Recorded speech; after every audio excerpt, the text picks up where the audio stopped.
Welcome back, Grimface family. We made it. Another year in the books, another chapter closed, and today, we're starting the next one stronger than ever. As of this moment, we've hit 20,000 subscribers, our goal before the first of the year, and we couldn't have done it without every one of you. This milestone isn't just a number. It's proof of the power of this community. A community built on resilience, grit, and the relentless pursuit of self-transformation. Grimface isn't just a channel. It's a movement. It's a mission. From day one, we've been here to cut through the noise, to give you the tools, the lessons, and the mindset to take back control of your life. This channel isn't about quick fixes or surface-level motivation. It's about raw truth, brutal honesty, and the kind of change that shakes you to your core. And as we head into a new year, that mission hasn't changed. It's only grown stronger. The coming year isn't just another 12 months. It's an opportunity to rise, to evolve, to step into the version of yourself you've always known you could be. And we're here to help you make it happen. Whether you've been with us from the start or you just found your way here, know this. You're part of a family that doesn't just survive. We thrive. We grow. We overcome. So, as we dive into this compilation of lessons, take it all in. These aren't just words. They're blueprints. They're tools. They're the keys to unlocking a life you can be proud of. The coming year is yours if you're ready to claim it. And together, we'll make sure you have everything you need to turn it into your year. Here's to growth. Here's to grit. Here's to the Grimface family. Let's rise. We will start today's teachings with lesson number 1. Self-sabotage is a defense mechanism. Let us dive into the shadowlands of the mind, where self-sabotage lurks like a cunning predator, feeding off your fears, your insecurities, and your unmet needs. It's not just an act of failure, it's an act of protection, a defense mechanism crafted by your subconscious to shield you from pain, rejection, or the weight of expectation. But here's the truth you must confront. That shield is a double-edged sword. It doesn't just block the dangers, it blocks the light, the growth, the transformation you so desperately seek. And yet, we cling to it. Why? Because it's easier to stay in the comfort of our own misery than to risk the unknown. Self-sabotage isn't random. It's calculated. It's rooted in the stories you've told yourself. Stories of inadequacy, failure, or unworthiness. Perhaps someone told you that you weren't good enough. Or maybe you internalized the lie that success isn't meant for people like you. These lies have woven themselves into the fabric of your identity. And now your subconscious whispers, better to fail on your own terms than to be crushed by the weight of trying. You skip the opportunities that might elevate you. You procrastinate on the goals that could redefine you. You choose the toxic relationships, the destructive habits, the endless cycle of excuses. Because in that chaos, you feel safe. But let's strip away the illusion. Let's expose the raw truth. Self-sabotage is not your friend. It's your jailer. And as long as you let it reign, you are sentencing yourself to a life of mediocrity. Do you feel that sting? That tightness in your chest? That's your higher self begging to be heard.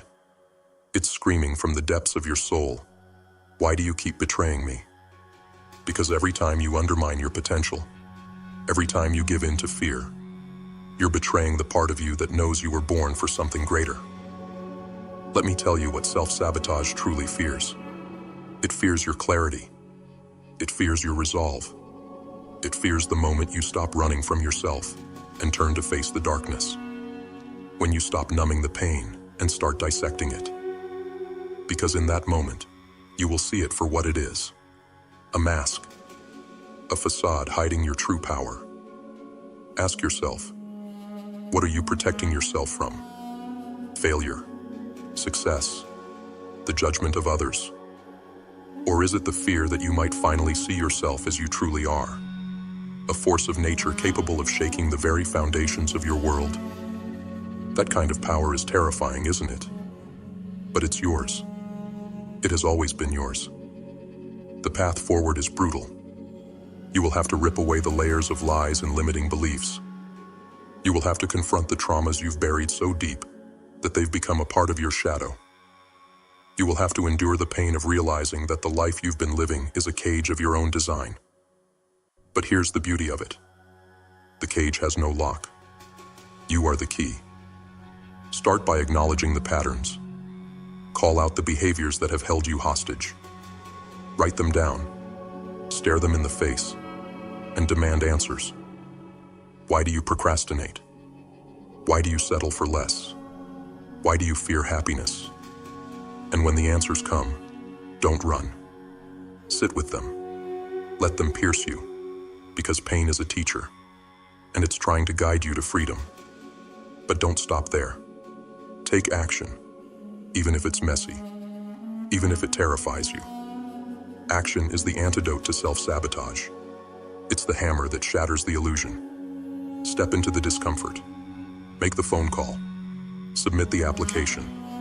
End the toxic relationship. Create the life you're afraid to dream of. Because the only thing scarier than failure is the regret of never trying. Understand this. Self-sabotage isn't who you are. It's a habit, a reaction, a shadow. And shadows cannot survive in the presence of light. You are that light, but only if you choose to be. The power is already within you, waiting, watching, hoping that today will be the day you finally say, enough. You don't need to destroy yourself to protect yourself. You don't need to live in fear of your potential. Embrace the discomfort. Tear down the walls. And when the dust settles, stand amidst the rubble of your former self and roar, I am free. The battle with self-sabotage is brutal, but it's a battle worth fighting. Because on the other side of that war is your liberation. And once you taste it, you'll never settle for the chains again. Lesson number 2. Face your mountain. There it stands. The mountain. Immovable. Intimidating. A monolith of everything you fear, everything you avoid, everything that holds you back. You've tried to ignore it, haven't you? You've walked in circles at its base, hoping it might disappear. But it never does. It just looms there, silent and relentless, daring you to face it. The mountain isn't just a challenge. It's a mirror. It reflects your deepest fears, your unresolved pain, your crippling self-doubt. It knows your secrets. It knows the lies you whisper to yourself when no one is listening. It knows the excuses, the procrastination, the self-pity. It knows you. You see, the mountain isn't out there somewhere in the world. It's inside you. It's the battle raging within your own mind. It's the voice that tells you, you're not enough.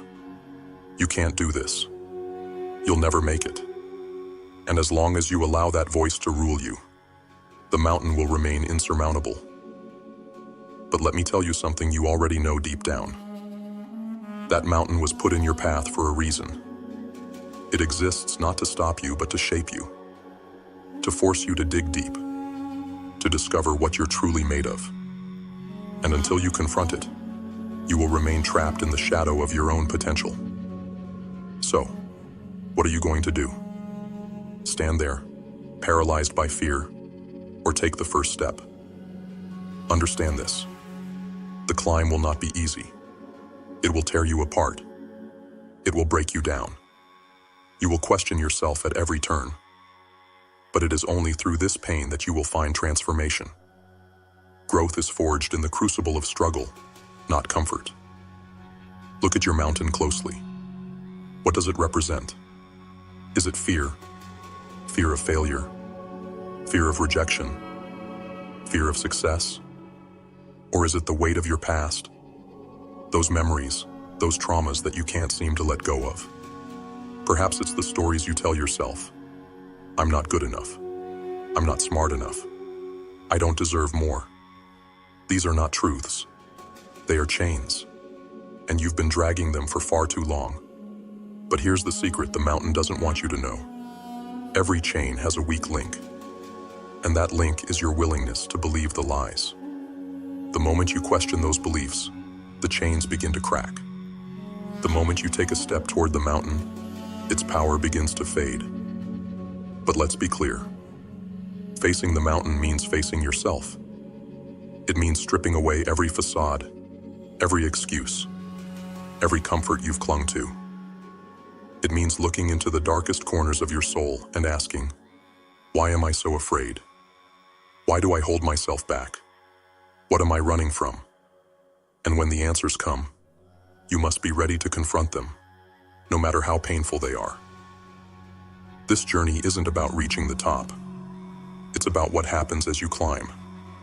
It's about the strength you build with every step, the resilience you forge with every setback, the courage you summon when the voices in your head scream for you to quit. The summit is not the prize. You are. The version of yourself that emerges from the climb, battered but unbroken, is the reward. And let's not pretend that the mountain won't fight back. It will. You will slip.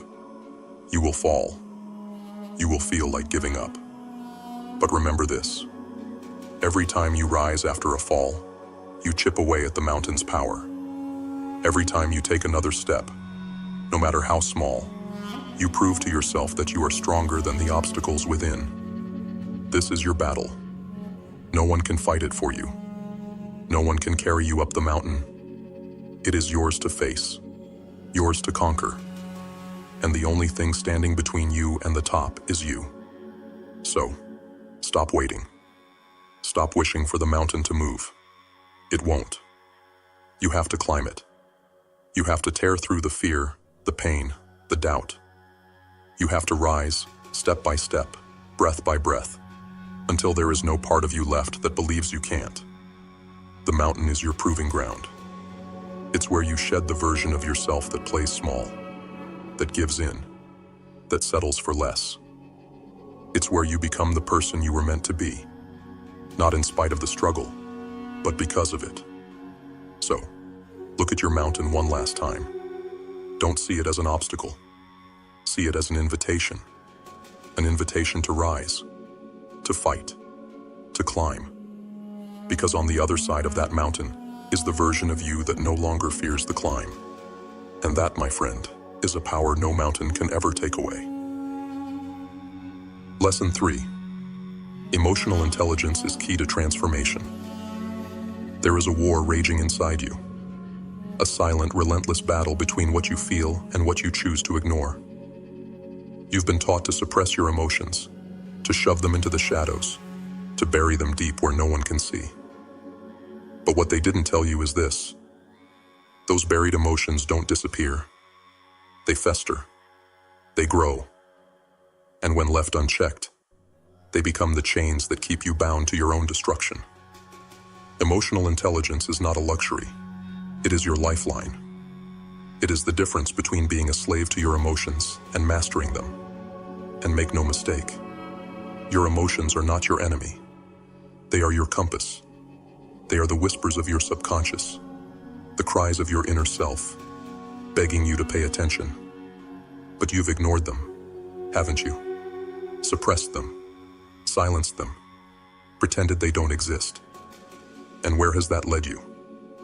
To the same cycles of pain, the same patterns of self-sabotage, over and over again. You cannot escape your emotions. They are part of you. Suppressing them is like trying to hold back a tidal wave with your bare hands. It will consume you.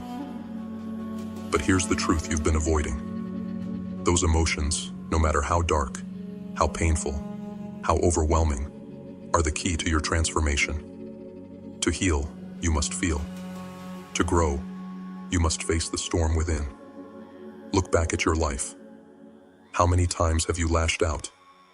Not because of the situation in front of you, but because of the wounds you've refused to heal. How many opportunities have you missed? How many relationships have you destroyed because you couldn't process what you were feeling? And how much longer will you let your unspoken fears, your unprocessed pain, dictate your destiny? Emotional intelligence isn't about controlling your emotions. It's about understanding them. It's about stepping into the fire of your own feelings and asking, what are you trying to teach me? Your anger, your sadness, your fear, they all have a purpose. They are signals, messages from the deepest parts of your being, guiding you toward what needs to be addressed, what needs to be healed. But be warned, this journey is not for the faint of heart. Facing your emotions means facing your truths. It means confronting the parts of yourself you've been running from. It means admitting that you've been carrying pain that doesn't serve you, beliefs that limit you, and patterns that destroy you. It means ripping off the mask and exposing the raw, unfiltered you. And yes, it will hurt. Growth always does. But what's the alternative? To remain in the endless loop of suppression and sabotage? To let your unresolved emotions drag you down, like anchors tied to your soul? You can't outsmart them. You can't outrun them. The only way out is through. You must dive into the depths of your pain, your anger, your fear, and emerge on the other side stronger, wiser, transformed. Emotional intelligence is the weapon you need to win this war. It is the power to recognize your triggers, to understand why you react the way you do, to process your emotions instead of being controlled by them.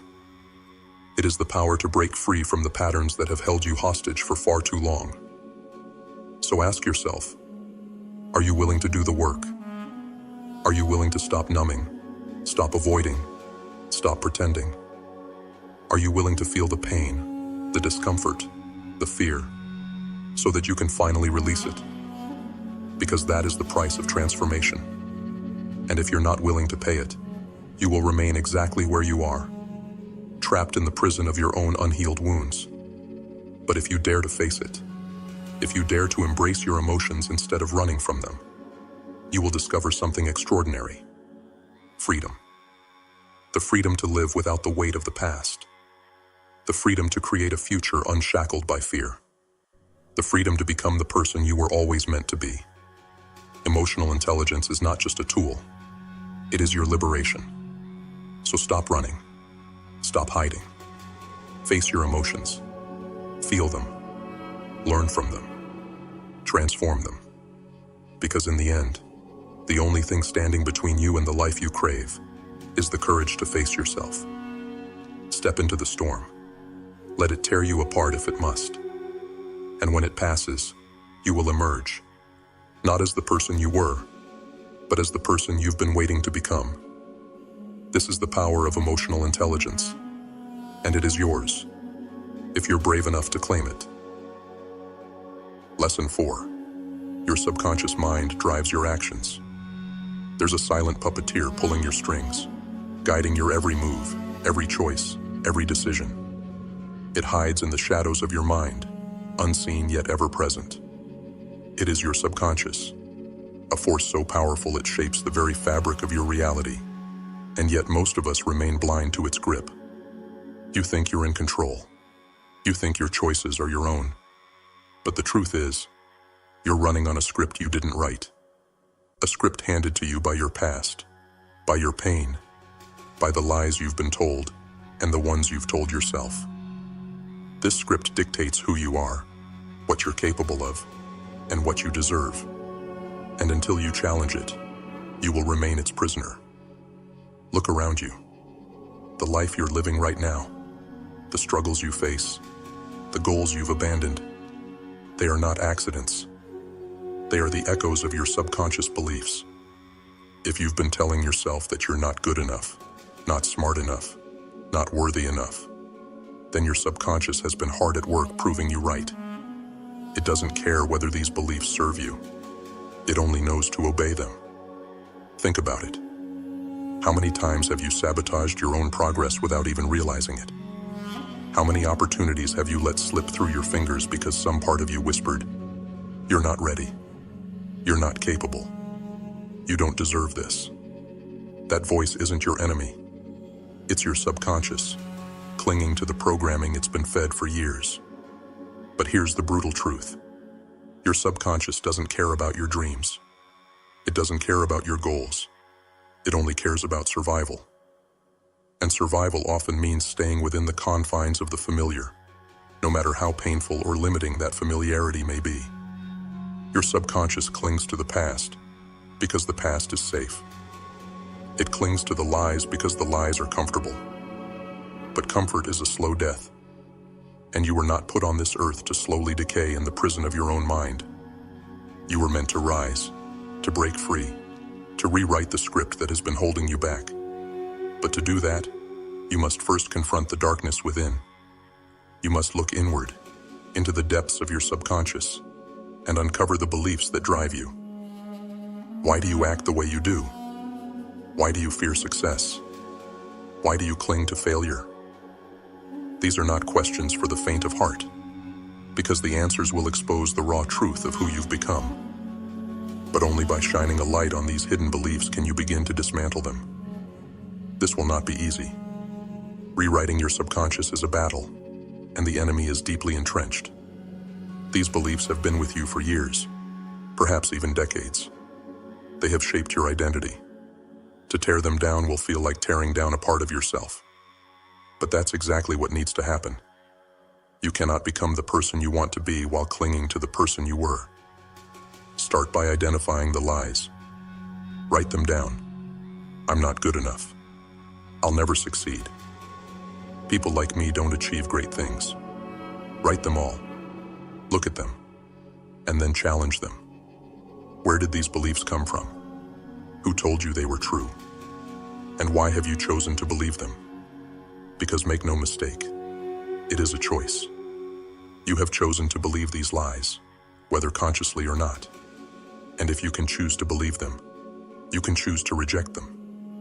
You can choose to replace them with truths that serve you, empower you, and propel you forward. This is not a one-time act.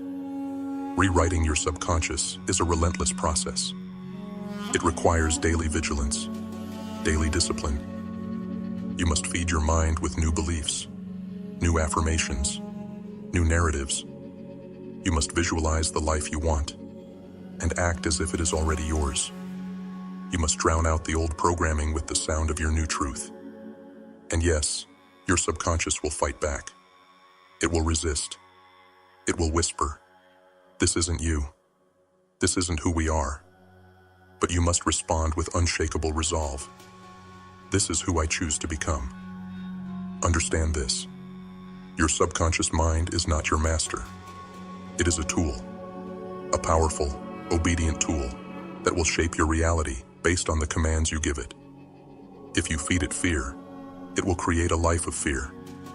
If you feed it belief, it will create a life of strength. The choice is yours.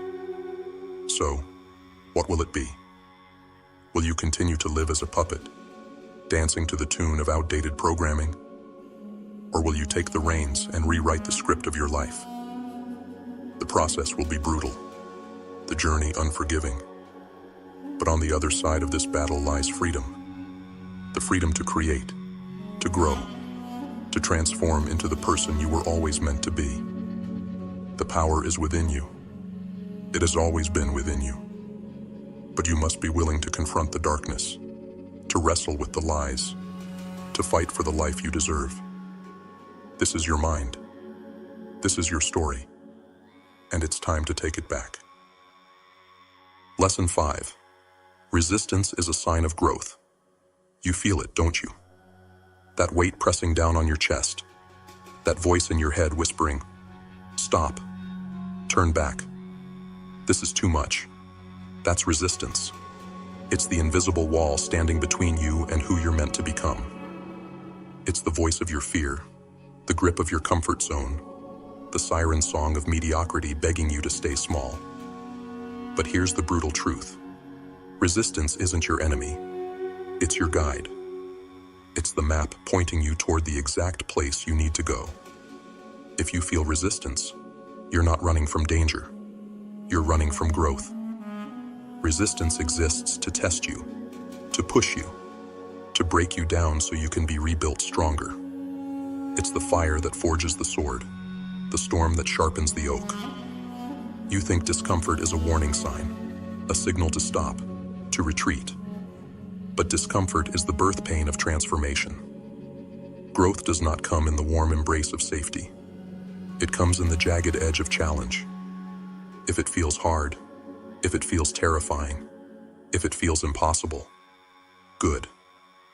That's how you know you're on the right path. Resistance shows up when you're about to do something that matters. When you're about to step outside the narrow confines of the life you've settled for. When you're about to confront the truth of your potential. And make no mistake, your potential terrifies you. Not because it's unattainable, but because it demands everything from you. It demands that you let go of who you are to become who you were meant to be. But what do you do when resistance shows its face? You shrink. You hesitate. You find excuses. You cling to the lie that you're not ready, that the timing isn't right, that you'll try again tomorrow.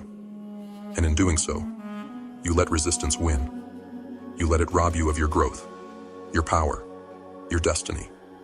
Not anymore. Today, you will make a choice. You will choose to lean into the discomfort, to embrace the resistance. You will stop running from the pain and start running toward it. Because the pain is not there to destroy you. It's there to transform you. Every time you feel resistance, it's a signal, a challenge, a door waiting to be kicked down. And you must kick it down. Again and again and again. Yes, it will hurt. Growth always does. You will feel like you're tearing yourself apart. And in a way, you are. You're tearing apart the old you. The version of yourself that was too afraid, too small, too complacent to take on the mountain. That version has no place in your future. Let it die. Stop seeking ease. Stop running toward what feels good, what feels safe. Safety is a cage, and comfort is the lock. You weren't made for comfort. You were made for conquest. You weren't made to sit idly by, to tread water, to live the same day over and over again. You were made to climb, to fight, to burn brighter and hotter with every step. And resistance is the fuel that will light that fire. Do you know why you feel resistance? Because you're stepping into the unknown. Because you're doing something that challenges the version of yourself that wants to stay in control. But here's the thing about the unknown. It's where everything you want is waiting. Your dreams, your power, your transformation. They don't live in the comfort zone. They live in the wilderness, on the other side of the wall of resistance. So, lean in. Feel the fear. Feel the doubt. Feel the resistance clawing at you, begging you to stop. And then keep going. Keep pushing. Keep fighting. Because every step you take into that discomfort, you grow. Every time you face the resistance and move through it, you evolve. Every time you refuse to quit, you become something greater. The resistance is not here to stop you. It's here to reveal you, to strip away the illusions, the excuses, the lies you've told yourself, to show you what you're truly capable of when you stop running and start rising. So the next time you feel resistance, don't flinch, don't retreat, don't let it win. Stand tall, stare it in the face and say, I see you, I feel you, but you will not stop me. Because resistance is not the end of the road. It is the beginning of your transformation. And every time you lean into it, you take one step closer to becoming unstoppable. Lesson 6. Transformation is a process, not a destination. Transformation, it's the promise we chase, the dream we cling to, the ideal we romanticize. We all want it, don't we? To change, to evolve, to shed the skin of who we were and step into the power of who we could become. But here's the truth no one wants to admit. Transformation is not a moment of glory. It's not a finish line. It's not a single breakthrough that suddenly makes everything fall into place. No, transformation is a process. It's a relentless, unforgiving journey. A journey that will strip you bare, test your resolve, and force you to face the darkest parts of yourself. It doesn't happen overnight. It It doesn't come easily, and it doesn't care how badly you want it. It demands more than you think you have to give, and then it demands even more. This process will break you. It will drag you through the depths of your failures, your insecurities, your weaknesses. It will force you to confront every flaw, every mistake, every scar you've tried to hide. It will show you who you really are, not the version you pretend to be, but the raw, unfiltered truth. And that truth is painful. It's ugly. It's terrifying. But it's necessary. Because you cannot transform without destruction. You cannot build the person you want to be without tearing down the person you were. Every step forward will feel like a battle. Every inch gained will come at a cost. You will stumble. You will fall. You will question whether it's worth it. And that's exactly the point.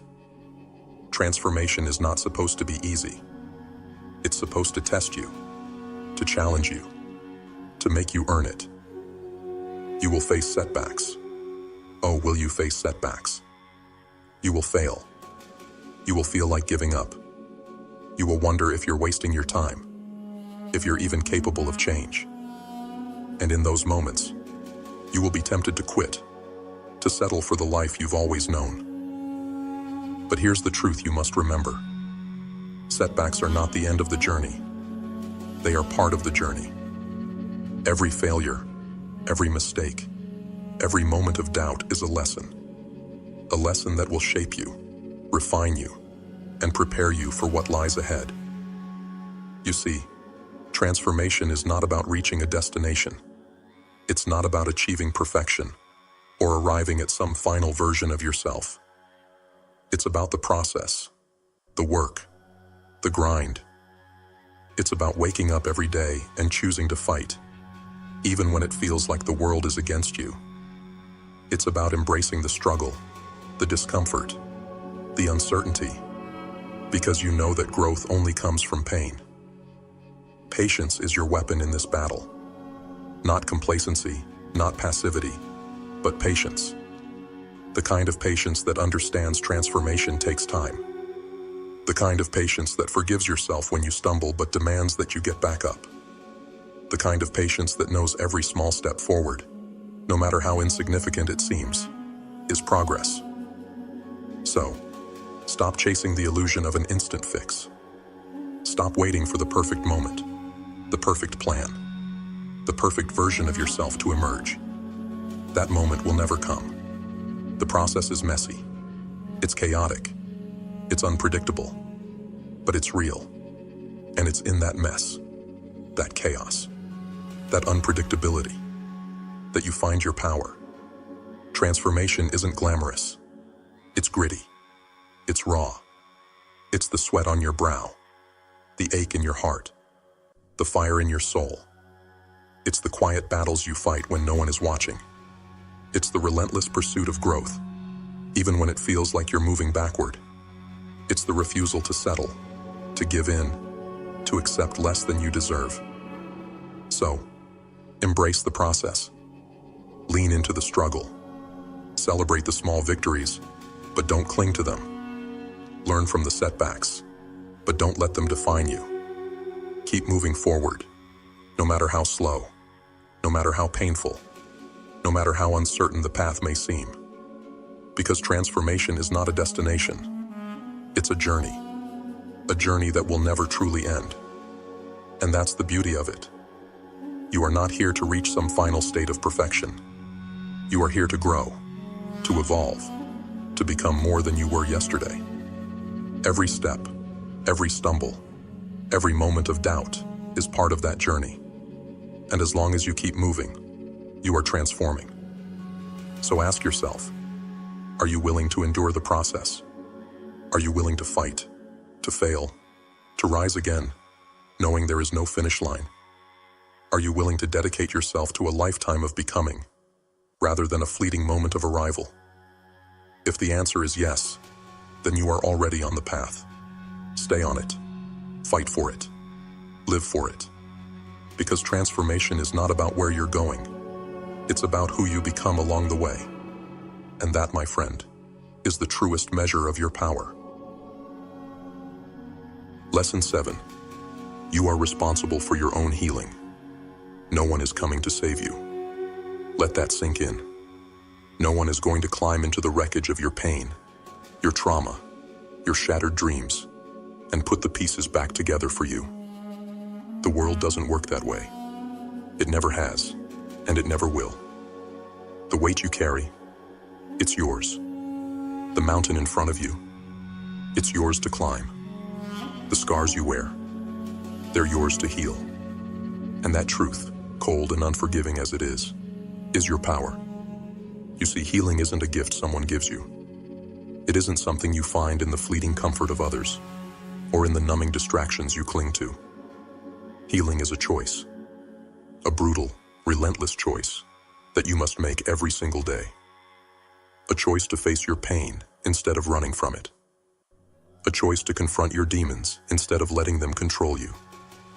A choice to take ownership of the broken pieces and forge them into something stronger, something unbreakable. Yes, it's unfair. Yes, you may be carrying burdens you didn't ask for, wounds inflicted by others, traumas that weren't your fault.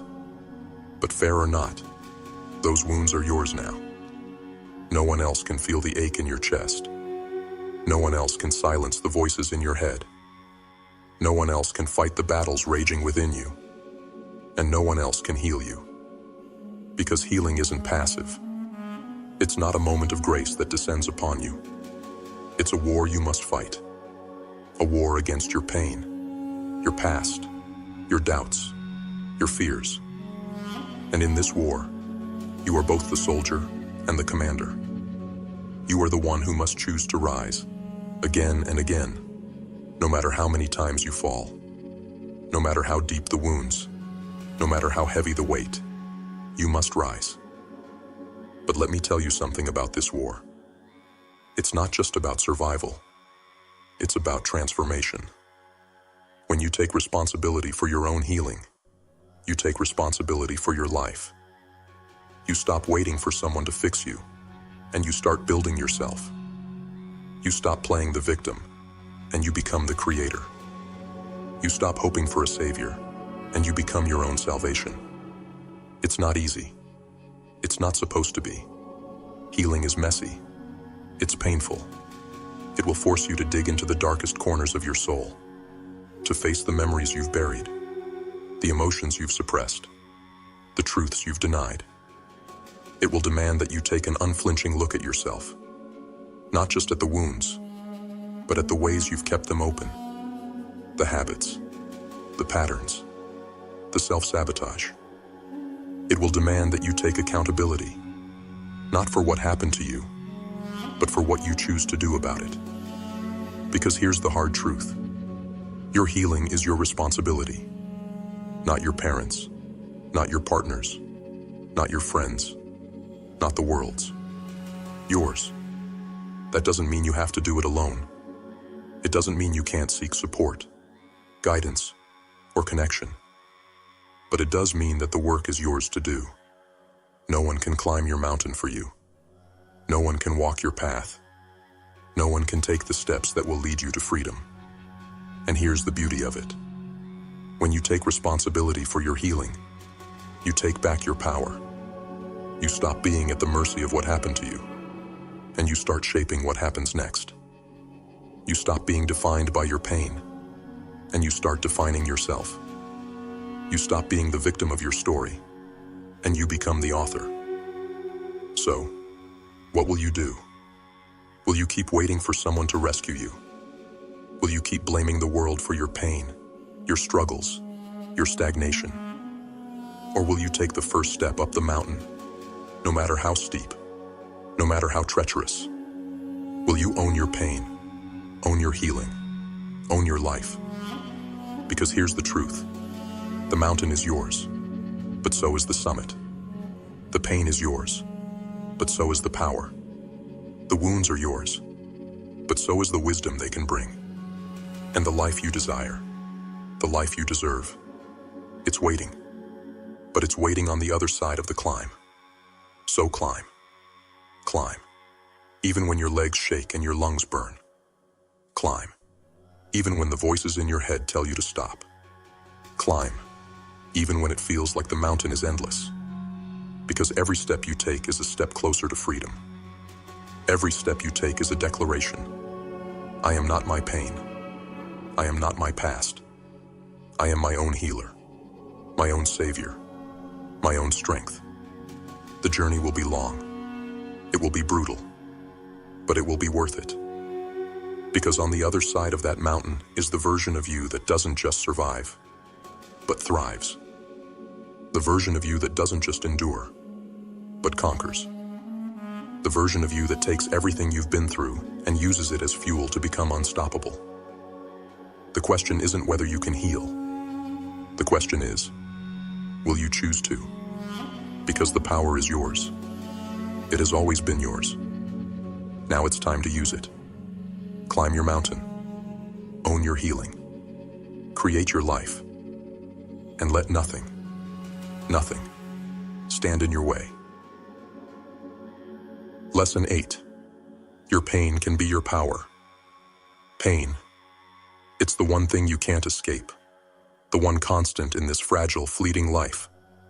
It cuts through you like a blade, leaves scars you can't erase, and whispers lies that you're weak, broken, and unworthy. You've felt it, haven't you? That hollow ache, that suffocating weight, that burning rage. Pain has shaped you, twisted you, made you question everything you are. But here's the truth you've been running from. Your pain is not your curse. It is your power. Let that sink in. The world has conditioned you to see pain as the enemy, as something to avoid, suppress, or numb. They tell you to move on, to stay strong, to plaster on a fake smile and pretend it doesn't exist. But pain doesn't work that way. It doesn't fade just because you ignore it. It festers. It grows. It waits. And then it consumes you from the inside out, unless you learn to use it. Because pain is energy. Raw, untamed, unrelenting energy. It can destroy you, yes, but it can also build you into something you never imagined. Pain is a fire, and you have a choice. You can let it burn you to ash, or you can let it forge you into steel. The choice is yours, and it always has been. Think of the darkest moments of your life. The heartbreak, the loss, the failure, the betrayal. You wouldn't wish them on anyone, would you? And yet those moments changed you. They woke you up. They tore you apart so you could rebuild. They showed you what you're made of, what you can endure, and what truly matters. Pain is the ultimate teacher, and its lessons are brutal but priceless. But let's be clear. This isn't about romanticizing your pain. This isn't about pretending it doesn't hurt or pretending it's fair. It's not. Pain is cruel. It's unforgiving. It doesn't care about your plans, your dreams, or your timeline.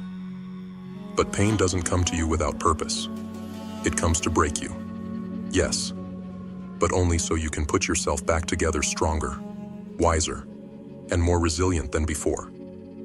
Your pain is a mirror. It reflects your fears, your weaknesses, your unhealed wounds. It forces you to confront the parts of yourself you've been avoiding. And when you do, when you face your pain instead of running from it, you discover something extraordinary. It's not the pain itself that destroys you. It's your refusal to face it. When you confront your pain head-on, you strip it of its power. You take control, and you begin to transform. Pain can be your prison, or it can be your fuel. It can chain you to the past, or it can propel you into the future. The difference lies in how you use it. Do you let it define you? Do you let it make you bitter, broken, defeated? Or do you harness it, channel it, turn it into the driving force behind your growth and purpose? Every time you feel pain, you're standing at a crossroads. One path leads to despair, to stagnation, to the endless cycle of suffering. The other path leads to resilience, to self-discovery, to power.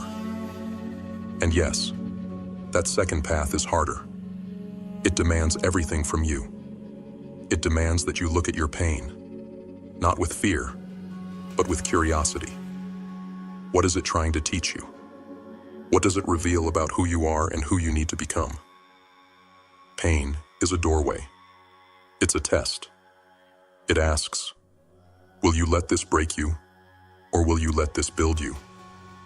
And when you choose to let it build you, when you choose to use your pain as a catalyst for transformation, something incredible happens. You become untouchable. Not because you no longer feel pain, but because you've learned to turn it into power. Pain stops being something that happens to you and becomes something that happens for you. Your pain can fuel your purpose. It can sharpen your vision. It can ignite your fire. The heartbreak you endured. It taught you what love truly means. The failure you suffered. It showed you what you're capable of. The loss you grieved. It reminded you of what truly matters. Pain strips away the superficial and leaves you with raw, unfiltered truth. And truth is the foundation of power. So, what will you do with your pain? Will you let it crush you, or will you let it drive you? Will you let it make you bitter, or will you let it make you better? Will you run from it, or will you face it, embrace it, and use it to fuel your rise? Because here's the truth. The greatest strength comes not from a life free of pain, but from a life that turns pain into power. The strongest people you admire didn't avoid suffering. They endured it, learned from it, and rose above it. They turned their scars into stories, their wounds into wisdom, their pain into purpose. You are no different. Your pain is not your end. It is your beginning. It is your opportunity to rise, to grow, to become the person you were always meant to be, but only if you choose to use it. So feel the pain. Let it burn. Let it push you, challenge you, transform you. Let it tear away the parts of you that no longer serve you and reveal the strength that's been hiding all along. Your pain is not your weakness. It is your weapon. Wield it. And when you do, there will be no force, no obstacle, no challenge that can stand in your way. Your pain is your power. Now use it. Lesson 9. Let go of old identities. Who are you? Stop for a moment and answer that question. Not with the mask you wear for the world, not with the comforting lies you tell yourself, but with raw, unflinching truth. Who are you really? Not who you were 5 years ago, or even yesterday. Who are you right now, in this moment? Because the person you've been clinging to, the person you think you are, might just be the very thing holding you back. Let me tell you a hard truth. The version of yourself that got you here cannot take you where you want to go. Growth is not an addition, it's a transformation. And transformation demands sacrifice. It demands that you shed the old skins, the outdated identities, the stories you've clung to for far too long. It demands that you let go of the person you were, so you can become the person you're meant to be. But letting go is terrifying, isn't it? You've spent years building this identity. You've defined yourself by your past, your struggles, your achievements, your failures. You've wrapped yourself in labels and roles, convincing yourself that they make you who you are. And now, the thought of stepping away from all of that feels like stepping into a void, into nothingness, into the unknown. But that void, that nothingness, that is where true transformation begins. The truth is, you are not your past. You are not your pain, your mistakes, or even your victories. Those are chapters in your story, yes, but they are not the whole book. Yet you cling to them. You clutch at these old identities like a lifeline, afraid that without them, you'll have nothing left. But in clinging to them, you are suffocating the future version of yourself, the version that is waiting, desperately, to be born. Do you feel it? That tension inside you? That pull between who you are and who you're becoming. That's the war between your old identity and your potential. And make no mistake, it is a war. Your old self doesn't want to let go. It will fight you, whispering lies like, "This is who you are. This is all you'll ever be. Don't let go of me. Without me, you'll be nothing." But that voice is a liar. That voice is fear. Because your old identity knows that the moment you stop feeding it, it dies. And in its place, something new will rise. Something stronger. Something freer. Something unstoppable. Letting go of your old identity isn't easy. It's brutal. It's like tearing away pieces of yourself. Pieces that once felt essential, but now only weigh you down. It's grieving the person you used to be, even if that person was flawed, limited, or broken.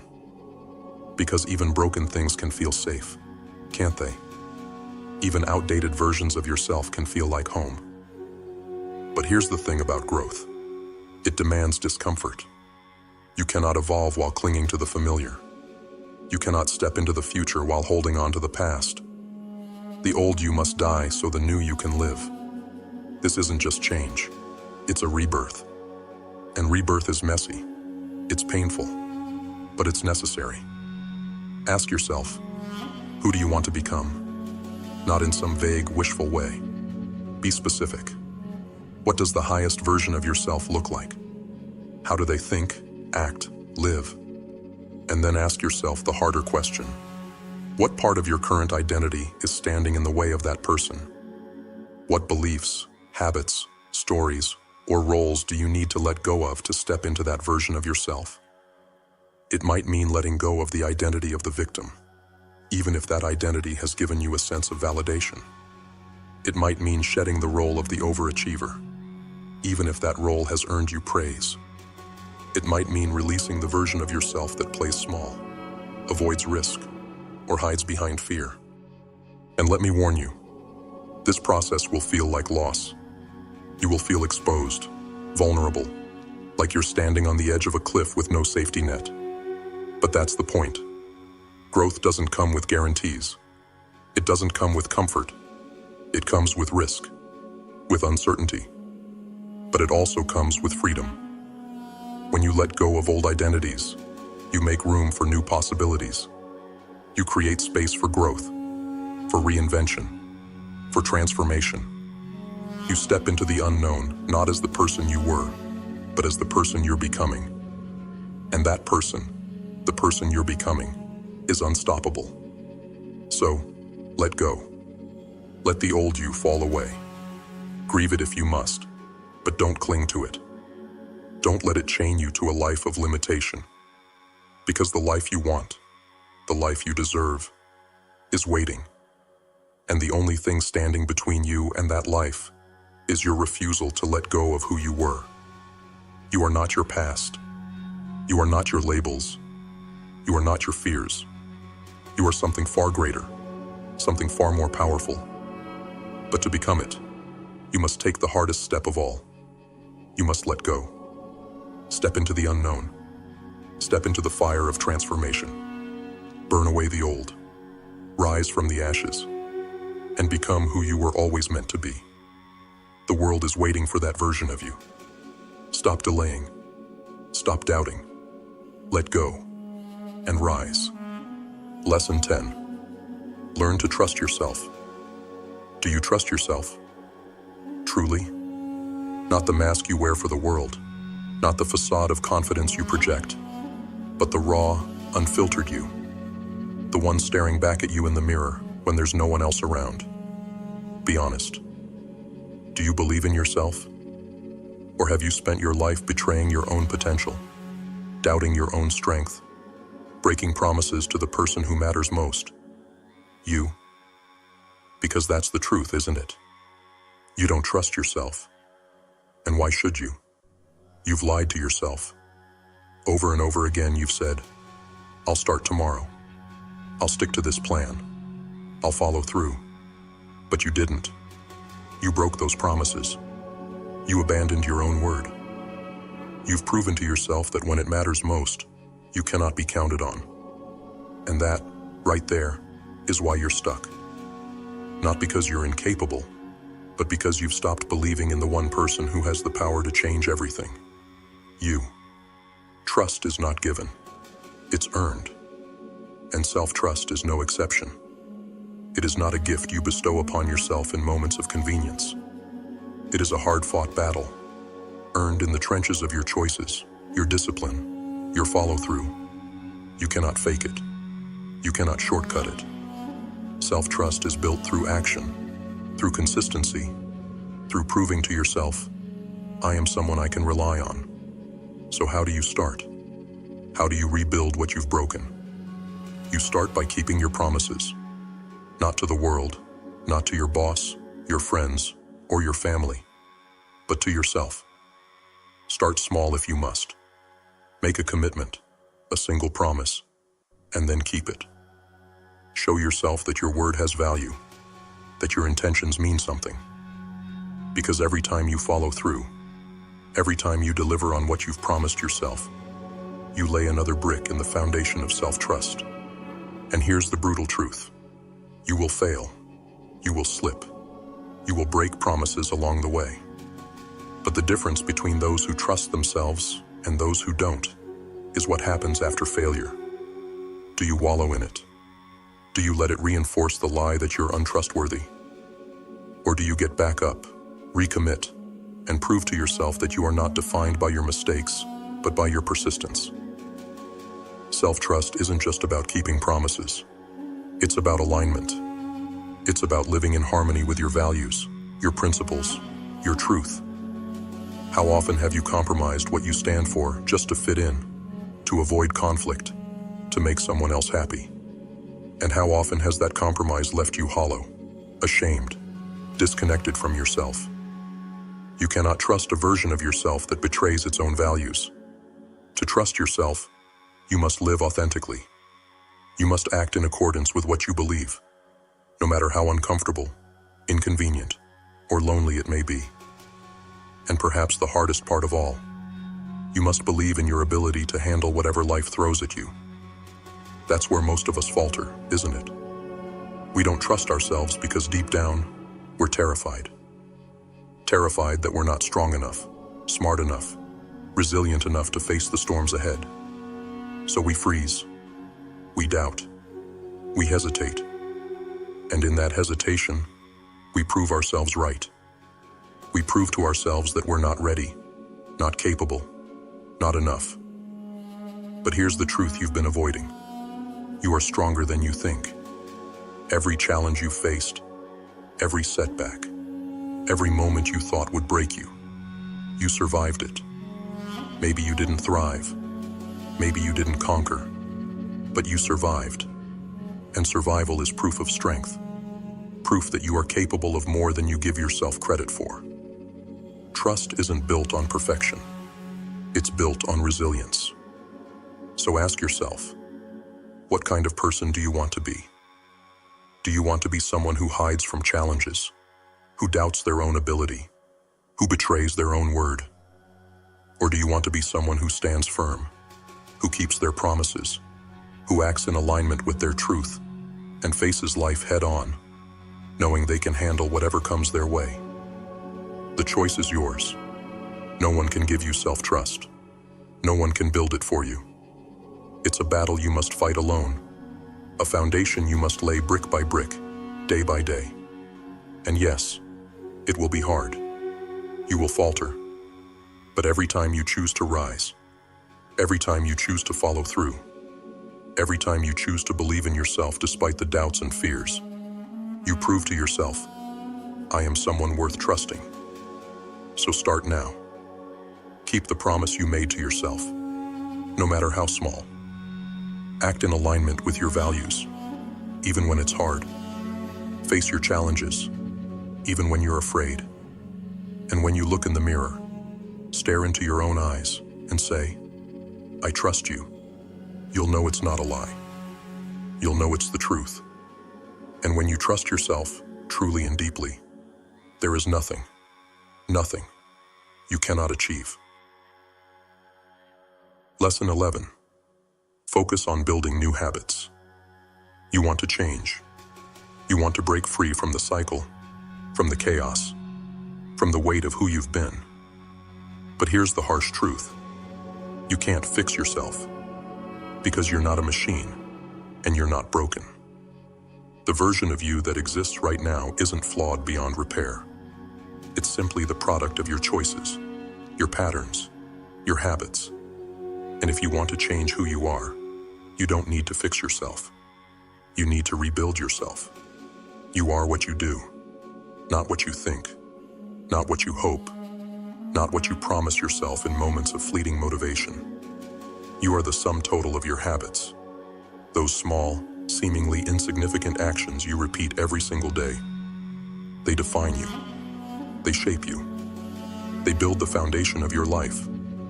And if that foundation feels weak, it's not because you're broken. It's because the habits you've built aren't aligned with the person you want to become. Stop wasting your energy trying to fix yourself. Stop obsessing over your flaws, your failures, your shortcomings. That focus only traps you in the identity of someone who isn't enough, someone who needs fixing.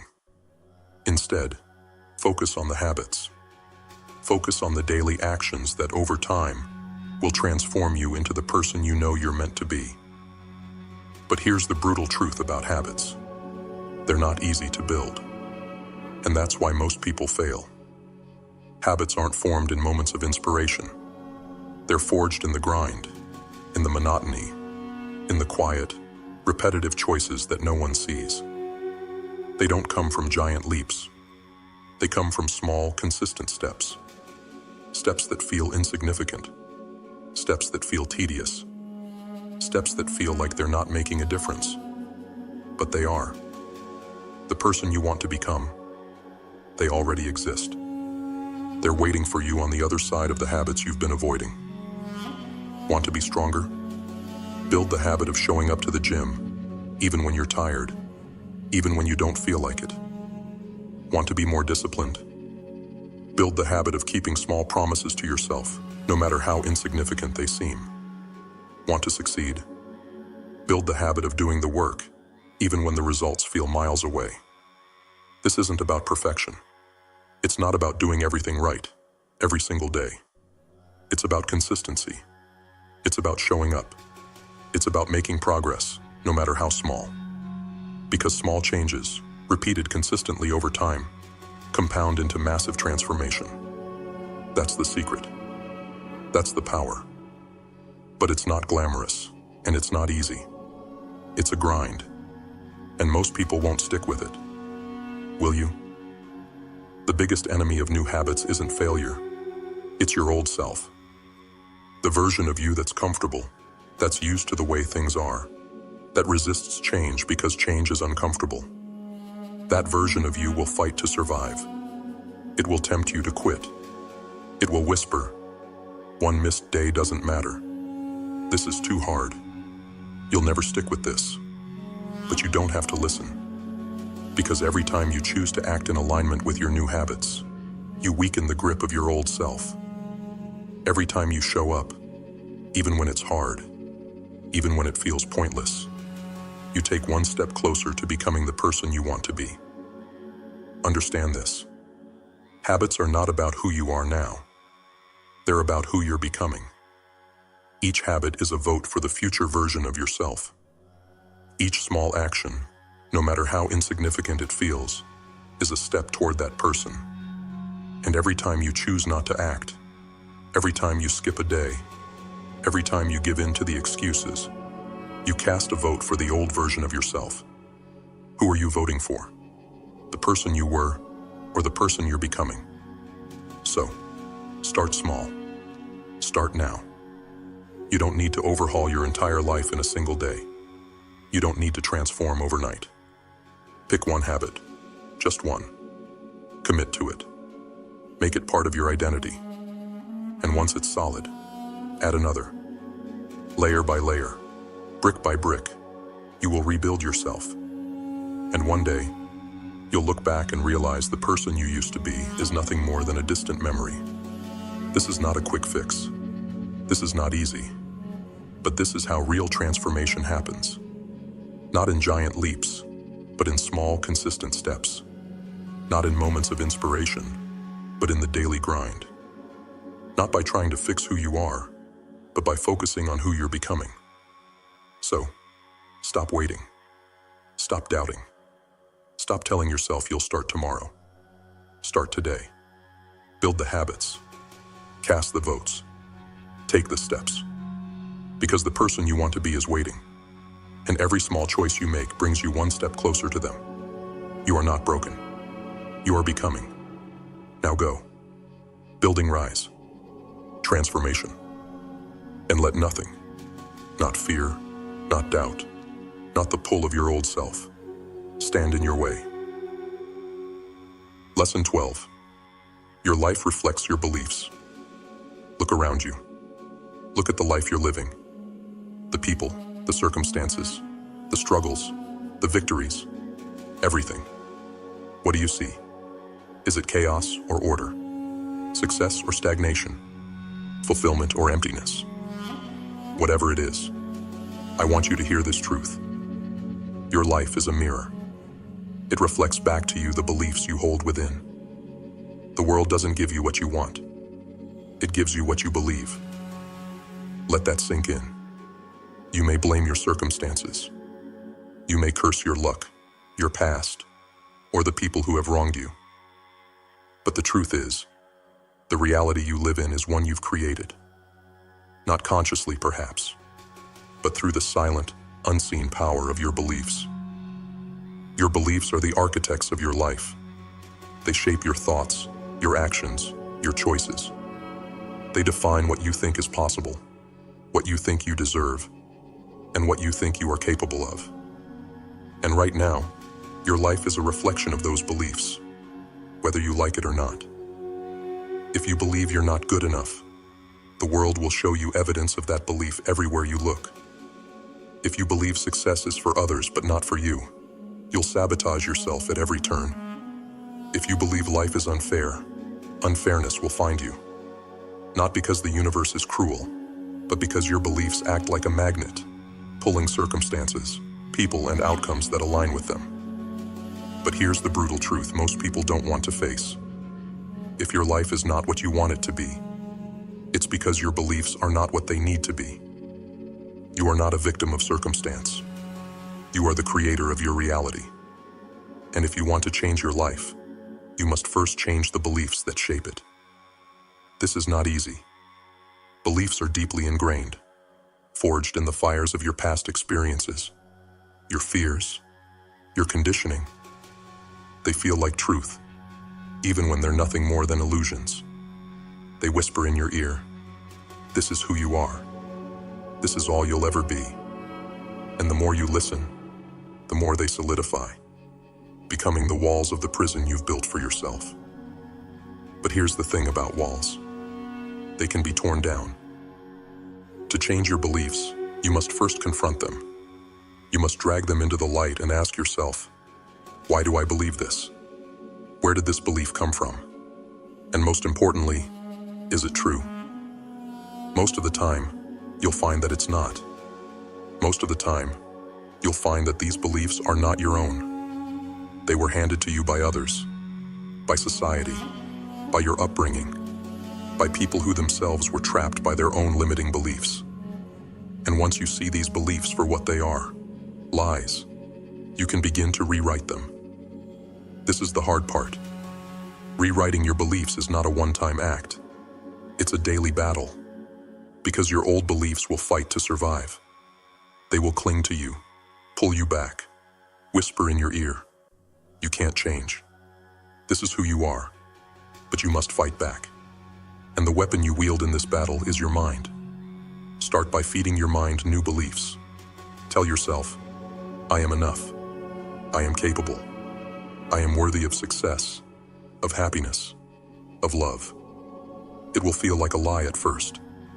That's normal, because your old beliefs are still strong, and they will resist. But the more you repeat these new beliefs, the more you act in alignment with them, the stronger they will grow. And over time, they will replace the old ones. But don't stop there. You must also act. Beliefs alone are not enough. They must be backed by action. If you believe you are capable, prove it to yourself by taking a risk. If you believe you are worthy, set boundaries and demand respect. If you believe you can succeed, work relentlessly toward your goals. Every action you take in alignment with your new beliefs strengthens them, solidifies them, makes them real. And as your beliefs change, so will your life. Slowly, subtly at first, and then dramatically. The world will begin to mirror your new mindset. Opportunities will appear where there were none. Challenges will become stepping stones. The life you once thought was out of reach will become your reality. Not because the world changed, but because you did. But make no mistake, this is not a quick fix. This is not easy. Changing your beliefs is one of the hardest things you will ever do. It requires brutal honesty, relentless effort, and unshakable faith in your ability to create a new reality. But it is worth it. Because the life you desire, the life you deserve, is waiting on the other side of those limiting beliefs. So stop blaming the world. Stop blaming your circumstances. Stop blaming anything or anyone but yourself. And then take responsibility, not just for the life you've lived, but for the life you are about to create. Your beliefs got you here, and your beliefs will take you forward. The choice is yours. What do you believe? And what will you choose to believe? Because your life will always reflect the answer. Change your beliefs, and you will change your world. The power has always been yours. Now it's time to use it. Lesson 13. Embrace imperfection. Perfection. What a seductive lie. The promise of flawlessness, of being untouchable, of being worthy. You chase it, don't you? You hold yourself to impossible standards, convincing yourself that only when you're perfect will you finally deserve the life you crave. But here's the harsh truth. Perfection doesn't exist. And worse, it's a trap. A weapon you wield against yourself. A slow poison that keeps you stuck, stagnant, and afraid. Perfectionism is not your strength. It's your prison. It tells you that nothing you do is ever good enough. It whispers in your ear, you're not ready yet. You're not capable yet. Just wait until it's perfect. And so you wait. You wait to start. You wait to try. You wait to live. And in that waiting, you sabotage yourself. Because perfectionism isn't about striving for greatness. It's about avoiding failure. It's about fear. Fear of being seen, of being judged, of being vulnerable. But here's the truth you must confront. Imperfection is inevitable. You will fail. You will stumble. You will make mistakes. And that's not just okay. It's necessary. Because growth doesn't happen in the pursuit of perfection. It happens in the mess, in the struggle, in the chaos of learning, falling, and rising again. The very imperfections you try so hard to hide are the cracks through which your strength is born. So why do you cling to this illusion of perfection? Is it because you think it will protect you? That if you're perfect, no one can criticize you, no one can reject you, no one can hurt you? Let me tell you something. Perfection doesn't make you invincible. It makes you invisible. The pursuit of perfection keeps you small, keeps you silent, keeps you hidden. It robs the world of your authenticity, your humanity, your power. The world doesn't need your perfection. It needs your truth. It needs the raw, unfiltered, imperfect version of you. The version that tries and fails, that learns and grows, that dares to show up even when it's messy and incomplete. That's where your power lies. Not in being flawless, but in being real. Not in never falling, but in always getting back up. Embracing imperfection is not about settling. It's not about giving up or lowering your standards. It's about recognizing that your worth isn't tied to being perfect. It's about giving yourself permission to be human, to make mistakes, to try anyway. It's about understanding that progress matters more than perfection, and action matters more than endless preparation. But let's be clear, this isn't easy. Perfectionism is a seductive voice, and it will fight to keep its hold on you. It will tell you, just wait. Just tweak this one thing. Just make it a little better. But you must resist. You must act in spite of the fear, in spite of the doubt, in spite of the voice that tells you it's not ready yet. Because the truth is, it will never be perfect. And if you wait for perfection, you'll wait forever. Start now. Start messy. Start scared. Start with the knowledge that it won't be perfect, and do it anyway. Every step forward, no matter how imperfect, is a step closer to where you want to be. Every failure, every mistake, every misstep is a lesson, a building block, a necessary part of the journey. Perfectionism doesn't move you forward. It keeps you stuck. Imperfection is what propels you. Ask yourself, what have you been putting off because you're afraid it won't be perfect? What dreams have you buried under the weight of not good enough? And then ask yourself the harder question. How much longer are you willing to wait? How much more of your life are you willing to waste chasing an illusion? Because here's the truth. The world doesn't remember perfection. It remembers courage. It remembers resilience. It remembers those who dared to show up, flaws and all, and make their mark. You don't need to be perfect to succeed. You just need to start. You just need to try. You just need to keep going. So let go of the lie. Let go of the need to be perfect. Embrace the mess, the flaws, the imperfections that make you human. Embrace the process, the journey, the endless becoming. Perfection isn't the goal, it's the enemy. And the moment you stop chasing it, you'll find freedom. Freedom to grow. Freedom to succeed. Freedom to live. You don't need to be perfect. You just need to be you. Imperfect, flawed, raw, and unstoppable. Now go. Step into the arena. Take the risk. Make the leap. And let the world see the beauty of your imperfection. Because that's where your power truly lies. Lesson 14. Transformation starts with a choice. There comes a moment, a single piercing moment, when you look at your life and realize you cannot stay the same. It hits you like a thunderclap. Maybe it's the weight of your failures, the suffocating monotony of your routine, or the hollow ache of knowing you were meant for more. Whatever it is, it shakes you to your core. And in that moment, you have a choice.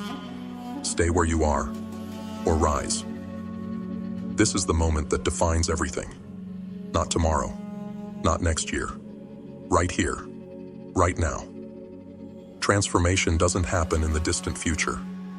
It doesn't wait for perfect conditions or convenient timing. Transformation begins in a single brutal moment of clarity. The moment you stop lying to yourself and accept the truth. If you want a different life, you must make a different choice. But let's not romanticize this choice. It's not an easy one. It's not a choice drenched in the glow of inspiration.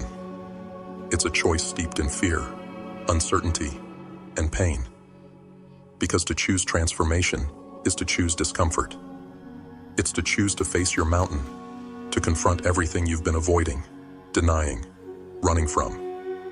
It's to look at yourself, the real, unfiltered you, and say, I will not stay here. I will not stay stuck. I will climb. That mountain, it's massive. It's terrifying. It looms in front of you, daring you to try. And every step up its jagged face will test you. You'll stumble. You'll doubt. You'll want to turn back. But none of that matters right now. Right now, the only thing that matters is the choice. The choice to take the first step. The choice to look at your mountain and say, you will not defeat me. Most people never make this choice. They stand at the base of their mountain, paralyzed by fear, weighed down by excuses. They tell themselves it's too hard, too late, too impossible. And in doing so, they surrender. They choose the familiar over the unknown, the comfort of stagnation over the pain of growth. They tell themselves they'll start tomorrow, but tomorrow never comes. Don't let that be you. Your mountain isn't going anywhere. It will haunt you, day after day, year after year, until you either climb it or let it crush you. But here's the thing. The mountain isn't your enemy. It's your test, your teacher. It exists not to stop you, but to shape you, to force you to become the person you were meant to be. And the first lesson it teaches is this. Transformation starts with a choice. This choice isn't about guarantees. It's not about knowing exactly how you'll climb or whether you'll succeed. It's about courage. The courage to start. The courage to try. The courage to face the unknown with nothing but your determination and a refusal to quit. Because the truth is, you don't need to see the whole path. You just need to take the first step. And then the next. And the next. Understand this. Transformation is not given. It is earned. It is fought for. It is wrestled from the grip of fear, doubt, and resistance. And it begins not with luck, or talent, or opportunity. It begins with a single defiant moment when you say, enough. Enough of the excuses. Enough of the waiting. Enough of the life that doesn't align with who I am. I choose to change. I choose to climb. This choice will cost you. It will cost you your comfort, your complacency, your old self. It will demand that you let go of the lies you've been telling yourself, the stories that have kept you small. It will demand sacrifice, discipline, and relentless effort. But what's the alternative? To stay where you are, to live a life of quiet despair, haunted by the knowledge that you could have been more. No, that's not who you are. That's not why you're here. You are here to grow, to evolve, to transform. And that journey starts now, not tomorrow, not when it feels easier or safer. Now this moment is your chance to choose, to stand at the base of your mountain and declare, I will climb. So ask yourself, will you make the choice? Will you take the first step, even if it terrifies you?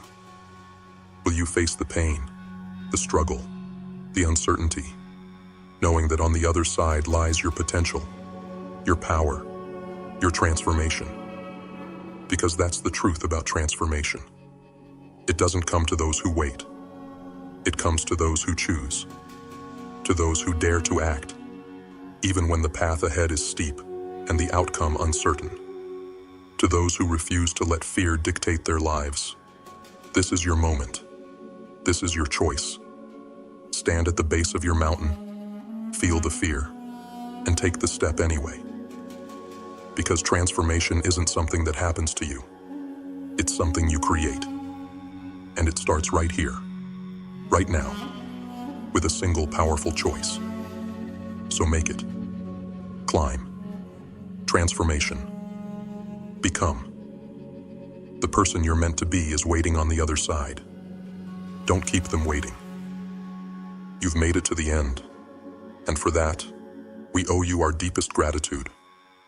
Sticking with us, watching, absorbing, and walking this path alongside us. That's what separates those who simply dream from those who are ready to act. You're not just a viewer. You're part of something bigger, something powerful. We are building an empire, brick by brick, lesson by lesson, soul by soul. Together we're rising, moving like ghosts within the machine, not bound by the rules society tries to impose, but rewriting the script, breaking the mold, and taking control. This isn't just a channel, it's a revolution. A gathering of those who refuse to settle, who dare to stand out, and who will stop at nothing to create the life they deserve. If this resonated with you, if you're ready to rise with us and be part of something unstoppable, then don't just watch from the sidelines. Hit that subscribe button and join the journey. We're not here to fit in. We're here to take over. So, To those who've been here since the beginning, and those who've just joined, we see you. We're grateful for you. And as we move forward, step by step, year by year, know this: we rise together. Now is the time. Let's build. Let's conquer. Let's continue the work. Welcome to the Grimface family. The journey is just beginning. Here, we face life with brutal honesty, relentless determination, and the kind of clarity that cuts through the noise like a blade. For those of you returning, you know the drill. You've chosen to rise above mediocrity, to embrace discipline, and to own your outcomes. Welcome back to the movement. You are the black sheep, the few who dare to think differently, act decisively, and demand more from life. And to those of you who are new, this is your chance to break free. This is your invitation to join a movement of individuals who refuse to settle, who refuse to bow to the chaos of modern life, and who are ready to take control. If you're tired of spinning your wheels, if you're done letting the world dictate your pace, then you're in the right place. This video isn't just another motivational pep talk. It's a roadmap. A guide to getting things done not twice as fast, not 10 times faster, but 100 times faster and more efficiently than ever before. This isn't fluff. This isn't theory. These are specific, actionable steps designed to help you dominate your productivity in the coming year. So sit back, relax, take notes. You're about to learn the strategies that will clear your mind, sharpen your focus, and transform the way you approach your tasks, your goals, and your life. Trust me, you don't want to miss this. To our returning Grimface warriors, thank you for walking this path with us. Your hunger for growth fuels this movement. And to the newcomers, welcome to the family. This is where the excuses end and the action begins. Join us, and let's make this year the one where we don't just survive the chaos, we master it. Let's get to work. Lesson 1. Capture everything. There's a storm raging inside your mind. A storm of ideas, tasks, responsibilities. Chaos spinning endlessly. You think you can control it, don't you? You believe you can hold it all, manage it all, just by keeping it in your head. But let me tell you something. That's a lie. And it's the kind of lie that will bury you under the weight of your own ambitions. Do you feel it? That constant hum of anxiety. That nagging voice that whispers, "What did I forget? What am I missing?" It's a parasite feeding on your peace, draining your focus, and eroding your potential. This chaos, it's not just noise, it's a ticking time bomb. And every moment you refuse to confront it, it ticks louder. But there's a way out. A weapon you can wield against this storm. A way to capture everything. Not some of it. Not most of it. Everything. Every idea. Every task. Every fleeting thought that passes through your mind like a shadow. You must seize it, chain it, and lock it into a trusted system. Because if you don't capture it, it will capture you. Understand this. Your mind is not a storage unit. It's a machine built for creation, problem solving, and innovation. But when you force it to hoard endless to-do lists and forgotten dreams, you're suffocating its power. You're allowing clutter to choke your focus, to drain your energy, to rob you of clarity. You're sabotaging yourself. Stop thinking you can juggle everything. You're not a machine.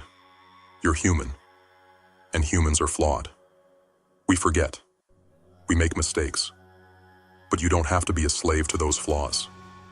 The solution is simple, brutal in its simplicity. Write it down. Every thought, every idea, every task. The moment it enters your mind, capture it. Don't hesitate. Don't trust yourself to remember. Because the second you do, you've already lost it. Use whatever tools work for you. A notebook, an app, a scrap of paper. It doesn't matter. What matters is that you have a system. one you trust with your life. Because that's what's at stake here. Your life, your time, your future. When you capture everything, you don't just free your mind, you take control of your destiny. You become ruthless, unstoppable. No more wasted energy on mental clutter. No more forgotten obligations or missed opportunities. Your mind becomes a weapon, sharp, focused, lethal. But this isn't easy. Capturing everything takes discipline. It takes vigilance. It takes the relentless determination to master yourself. But ask yourself this: are you willing to let chaos run your life? Are you willing to drown in the storm, suffocated by your own inefficiency? Or will you take the reins and command your existence with precision and power? This is your moment. Your chance to step out of the shadows of forgetfulness and inefficiency, to rise above the noise and claim the clarity you deserve. The storm will not stop on its own. You have to tame it. You have to dominate it. You have to capture everything.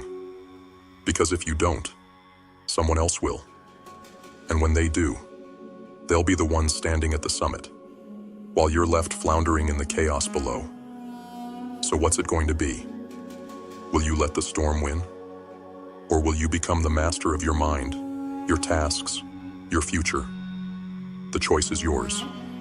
But remember this: what you don't capture, you will lose. And what you lose could be the very key to everything you've ever wanted. Capture everything, or lose yourself in the storm. The clock is ticking. What will you do? Lesson 2. Clarify your actions. There's a chasm that separates dreams from reality. You know it well. The endless pit where your plans, your ambitions, your goals go to die. It's the space between where you are and where you want to be. And do you know what keeps that chasm open, growing wider by the day? Vagueness, indecision, a refusal to define what you must do to bridge the gap. Vague intentions are the chains that bind you. Plan a trip, get healthier, work on my goals. These are not actions, they're illusions. Comforting lies you tell yourself to feel like you're making progress when, in reality, you're standing still. Every time you leave your actions undefined, you surrender to inaction. And inaction, it's the silent killer of potential. You think you'll figure it out later, don't you? That clarity will come to you in time. Let me tell you the cold, hard truth. It won't. Time doesn't create clarity. Action does. Without clarity, you're wandering in a fog, blind, directionless, and destined to fail. And every second you hesitate, every moment you avoid defining your next step, you're feeding the fog. You're building your own prison, brick by vague brick. But you don't have to stay trapped. There's a way out, a weapon that can cut through the haze like a blade. It's simple, brutal, and unforgiving. Clarify your actions. Not tomorrow. Not when it's convenient. Now, for every goal, every task, every project in your life, ask yourself this question: what is the very next thing I must do? Not the end result. Not the big picture. The next specific, tangible step. If it's plan a trip, then break it down. Research flights to Paris. If it's get healthier, then ask: sign up for a gym membership today. Clarity is ruthless. It forces you to confront the truth of what needs to be done. It leaves no room for excuses, no space for procrastination. And that's why so many people avoid it. Because clarity is uncomfortable. It demands action. It forces you to take responsibility. But without it, you're lost. You're nothing more than a dreamer drowning in an ocean of unfinished plans. Understand this: your goals will never be achieved through broad intentions or vague ideas. Success isn't built on wishes.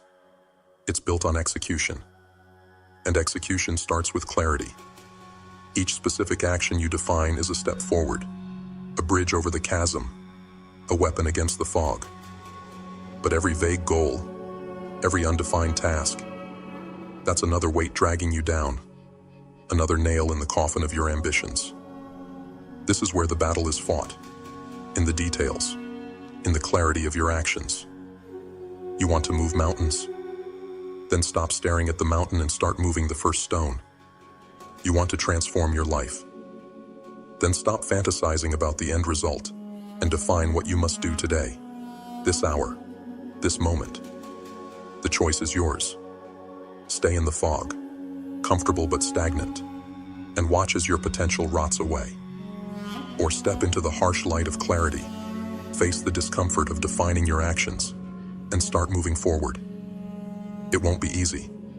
It won't be pleasant. But it will be worth it. Because in the end, success belongs to those who are willing to do what others won't. To confront the details, to define the actions, to cut through the fog and take the first step, even when it feels small, even when it feels insignificant. That's how progress is made. That's how greatness is achieved. So what will you do? Will you let vagueness suffocate your ambitions? Or will you wield clarity like a weapon, carving your path forward with precision and purpose? The fog is waiting to swallow you whole. The chasm is waiting to claim you. The only question is, will you let it? Clarify your actions, define your steps, and then take them, one by one, until there's no fog left, no chasm to cross, only the destination you've earned through relentless, focused effort. The choice is yours. Make it now, before it's too late. Lesson 3. Organize your system. The chaos of your life is no accident. It's a product of your choices, or rather, your lack of them. Look around you. Tasks piling up, projects half finished, deadlines slipping through your fingers like sand. You feel overwhelmed, don't you? Like you're drowning in an endless ocean of demands, responsibilities, and expectations. But here's the harsh truth. That chaos, it's your fault. You've let your life become a disorganized battlefield. And now, the enemy, your inefficiency, is winning. You think you can fight this war without strategy, without structure? You think brute force, working harder, faster, longer, will save you? It won't. Chaos doesn't care how much effort you throw at it. It will crush you all the same, unless you fight smarter. What you need is not more time, more energy, or even more willpower. What you need is order. Ruthless, unrelenting order. You need a system, a weapon to cut through the noise and take control. Because without a system, you're just a pawn, swept along by the currents of circumstance. But with a system, you become the master of your fate. Here's how you do it. Categorize, divide and conquer. Break the chaos into manageable pieces and take control. Use lists. Use folders. Use whatever tools you must to impose structure on the mess. Create categories for every task, every project, every demand on your time and energy. First, the next actions. These are your immediate tasks, the things you can do right now. No planning, no waiting, just action. They're the battles you fight today. Write them down, prioritize them, and execute with precision. Next, the projects. These are the multi-step monsters that require planning and strategy. Break them down into smaller tasks. Define what needs to be done, step by step, and attack them systematically. Stop letting these beasts loom over you, undefined and overwhelming. Tame them, own them. Then, there's the waiting for category. Tasks you've delegated, responsibilities that depend on others. Track them, monitor them. Don't let them slip through the cracks. Because if you're not watching, if you're not following up, they'll come back to haunt you, and you'll have no one to blame but yourself. And what about those ideas, those dreams, those someday ambitions? They belong in the someday maybe category. Not forgotten, but not prioritized. Store them away like seeds, waiting for the right moment to plant. But don't let them distract you from what matters now. Finally, the calendar. Your time-bound commitments, appointments, deadlines, non-negotiables. Treat your calendar like sacred ground. Guard it fiercely, because every minute wasted is a minute you'll never get back. This is how you win the war against chaos. You categorize, you organize, you impose structure on the madness, and you don't stop. Because the moment you let your guard down, chaos will creep back in. It's relentless, it's merciless, and it's always waiting for you to slip. But you're stronger than that. You're smarter than that. You won't let the chaos consume you. You'll fight it. You'll tame it. You'll bend it to your will. Because you understand that organization isn't just about productivity. It's about power, control, mastery over your life. So stop living in the storm. Stop drowning in the ocean of your own disorganization. Build your system. Categorize your tasks. Take control. Because without a system, you're nothing but a victim of chaos. But with it, you're unstoppable. The choice is yours. Stay in the mess, suffocated by your own inefficiency. Or rise above it, armed with a system that makes you unstoppable. Organize your life, command your chaos, and become the master of your destiny, because no one else will do it for you. Lesson 4. Reflect regularly. The enemy isn't just out there, it's within you. It hides in your complacency, your distractions, your neglect. You think the battle is over once the plan is set, once the tasks are laid out and the system is in place. But let me tell you something. The battle is never over. Life doesn't stop moving, and neither should you. A plan without reflection is a corpse.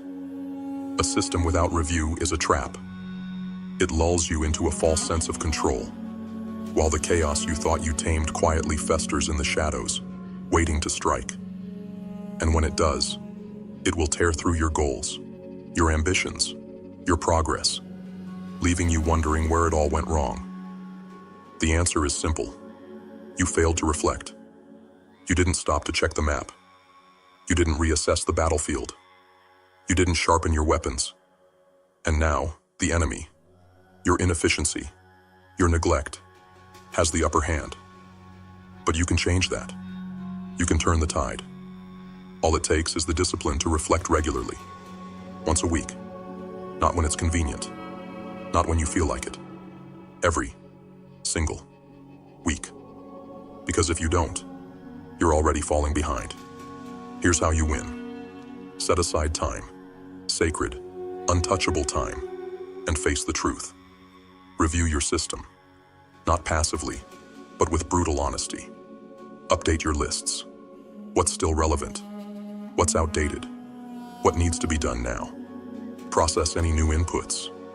Don't let them pile up like dead weight, suffocating your momentum. Reassess your priorities. Are you still on the right path? Are you focusing on what truly matters? Or have you been seduced by distractions? This is the hard work most people avoid.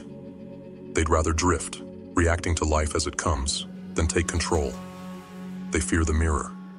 They fear seeing how far they've strayed. But not you. You understand that reflection isn't a luxury. It's a necessity. Without it, your system becomes a lie, a comforting illusion of progress, while your life falls apart piece by piece. Reflection is ruthless. It forces you to confront your failures, your weaknesses, your blind spots.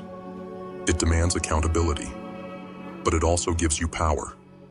The power to correct course, the power to realign with your goals, the power to stay sharp, focused, and unstoppable. Make no mistake, this is war. A war against stagnation. A war against chaos. A war against the version of you that's content to drift through life, unexamined and unfulfilled. And in this war, reflection is your weapon. Use it, or lose. Once a week. That's all it takes. But it must be every week. No excuses. No exceptions. Because if you can't make time to reflect, you've already lost. You've given the enemy the opening it needs to consume you. So what will you do? Will you face the mirror and reclaim control? Or will you let chaos reclaim the reins, dragging you back into the abyss of disorganization and failure? The choice is yours. But know this: without reflection, your system is a lie. Without reflection, your progress is a facade. Without reflection, you are lost. Reflect regularly. Update. Reassess. Realign. Make it a ritual, a discipline, a way of life. Because in this game, only the ruthless survive. Only those who reflect, adapt, and evolve can truly conquer the chaos. And you were born to conquer. Now go. Take back control. Reflect. And let nothing stand in your way. Lesson 5. Engage with focus. Focus. The sharpest blade you'll ever wield.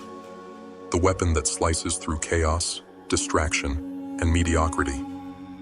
Yet most of us treat it like a dull tool, hacking away at tasks without precision, without purpose, without power.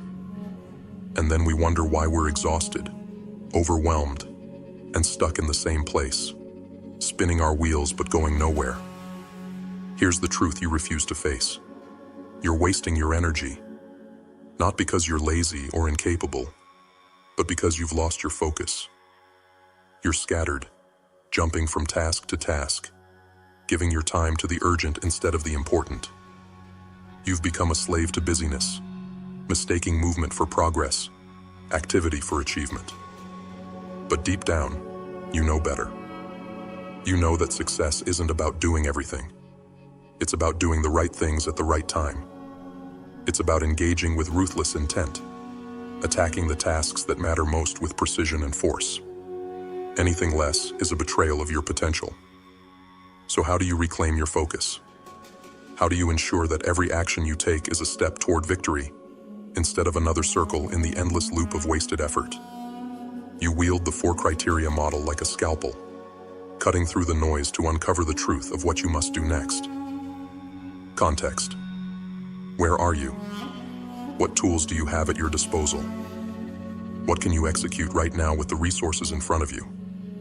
Stop dreaming about what you could do later and focus on what you can do here and now. Your environment is your battlefield. Use it. Stop letting it limit you. Time available. The clock is ticking, always ticking. How much time do you have in this moment? Don't overreach. Don't try to conquer mountains when you only have minutes. Choose tasks that fit the time you have and execute them without mercy. Small victories, won consistently, lead to monumental success.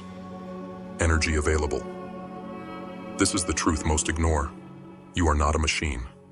Your energy fluctuates, rises, and falls like the tide. Stop fighting it. Work with it. When your energy is high, attack the hard, important tasks. When it's low, pivot to the smaller, less demanding ones. Align your effort with your strength in the moment, and you'll stop burning out and start breaking through. Priority. The ultimate filter.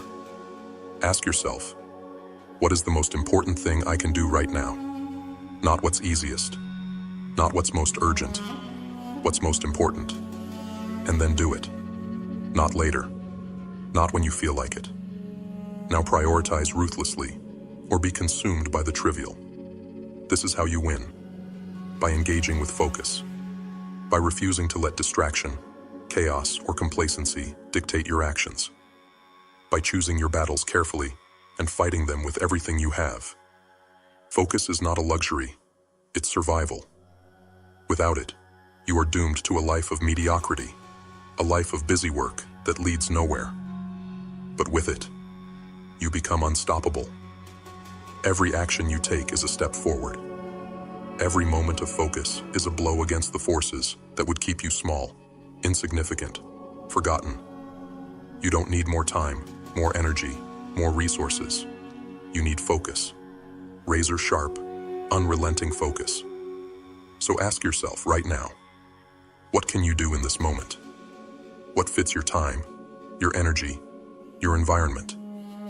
What is the most important thing to tackle next? And then do it. Without hesitation. Without excuse. Without fear. Because focus isn't just about getting things done. It's about building momentum, shaping your destiny, and carving your name into the world. Engage with focus, or be consumed by distraction. The choice is yours. But know this: the unfocused fall, the focused rise. Now go. Sharpen your blade, cut through the noise, and let your focus lead you to greatness. Lesson 6. The 2-minute rule. You think greatness is built on massive leaps, monumental achievements, and grand gestures, don't you? You've been sold the illusion that success demands something extraordinary, something far beyond the mundane tasks of everyday life. But let me tell you a truth most people are too blind to see. Your life isn't destroyed by the big failures. It's buried under an avalanche of small, ignored tasks. That email you didn't send, the document you didn't file, the quick chore you thought could wait. These small things, these insignificant moments, each one seems harmless on its own. But they pile up. They weigh you down. They form a mountain of mental clutter that suffocates your focus, drains your energy, and blocks your path forward. And you don't even realize it until it's too late. Here's the brutal truth. Small tasks left undone don't disappear. They grow. They mutate into mental parasites, stealing your bandwidth, feeding on your attention, and haunting the edges of your mind. You think you're saving time by putting them off, but you're wrong. You're wasting it. Because every unfinished task is a chain around your mind, a constant whisper that says, "I'm still here. You still haven't dealt with me." But there's a weapon you can use to destroy this chaos before it takes root. A simple, unrelenting rule. If it takes less than 2 minutes, do it immediately. Don't think about it. Don't question it. Don't hesitate. Just do it. That email, send it. That paper on your desk, file it. That quick decision you've been avoiding, make it. In less than 2 minutes, you can cut down the weeds of inefficiency before they choke your mind.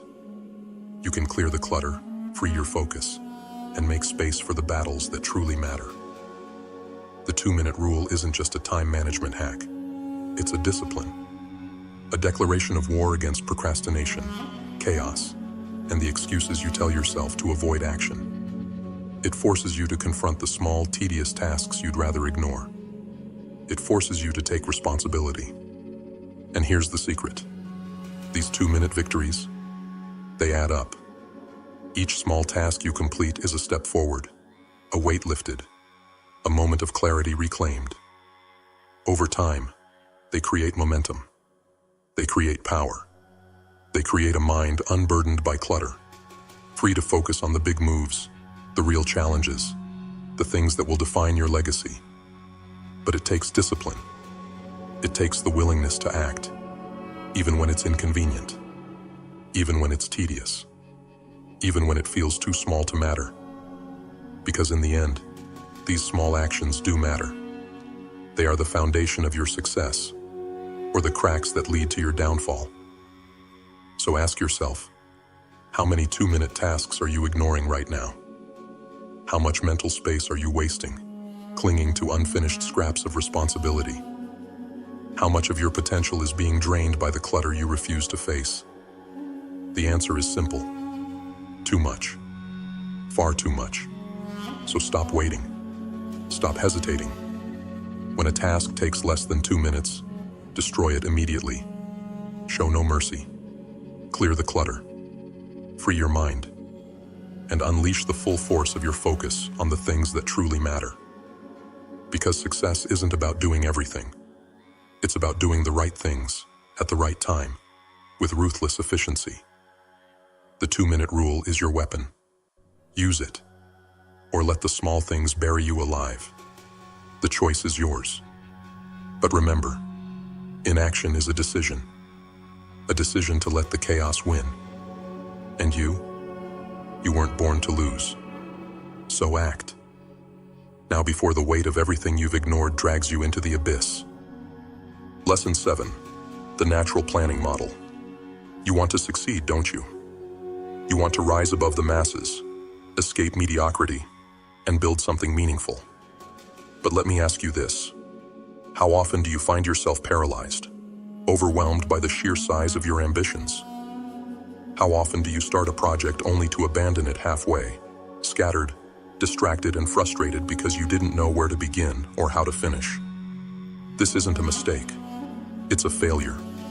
A failure of strategy, of focus, of discipline. You treat your projects like vague ideas, hoping they'll somehow come together on their own. But hope isn't a strategy. Without structure, your dreams will rot in the wasteland of your excuses, your fears, your inability to plan. And when that happens, you have no one to blame but yourself. Here's the truth. Success doesn't just happen. It's engineered. It's built with precision, with intent, with a plan. Not a vague idea scribbled on a napkin. A real plan. A ruthless, structured approach to turning chaos into clarity, intention into action. And if you don't have one, you've already lost. That's where the natural planning model comes in. This isn't just a method. It's a weapon. A systematic process that cuts through confusion and ensures your projects don't just start. They finish. You want results? You want power? Then listen carefully, because this is how you win. Step 1. Define the purpose. Why does this project matter? Why are you even doing it? Without a purpose, your efforts are hollow, your motivation weak. Purpose is your foundation, the anchor that keeps you grounded when the storms of doubt and distraction try to pull you away. Define it clearly. Make it undeniable. Ask yourself, what's at stake if I fail? Let the answer drive you. Step 2. Envision the outcome. Close your eyes and see it. The finish line. The victory. The end result of your efforts. What does success look like? What does it feel like?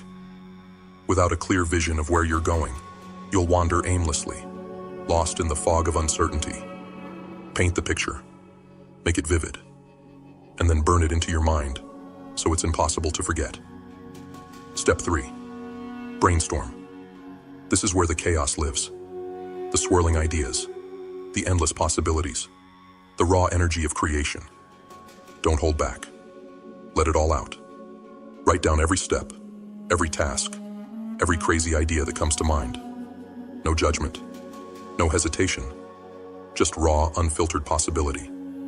This is where momentum begins. Step 4. Organize. Now it's time to tame the chaos. Look at your brainstormed ideas and start putting them in order. What comes first? What comes next? Which steps are essential and which can wait? Sequence them. Prioritize them. Turn the chaos into a clear path forward. This isn't busy work, it's strategy. And strategy is what separates winners from losers.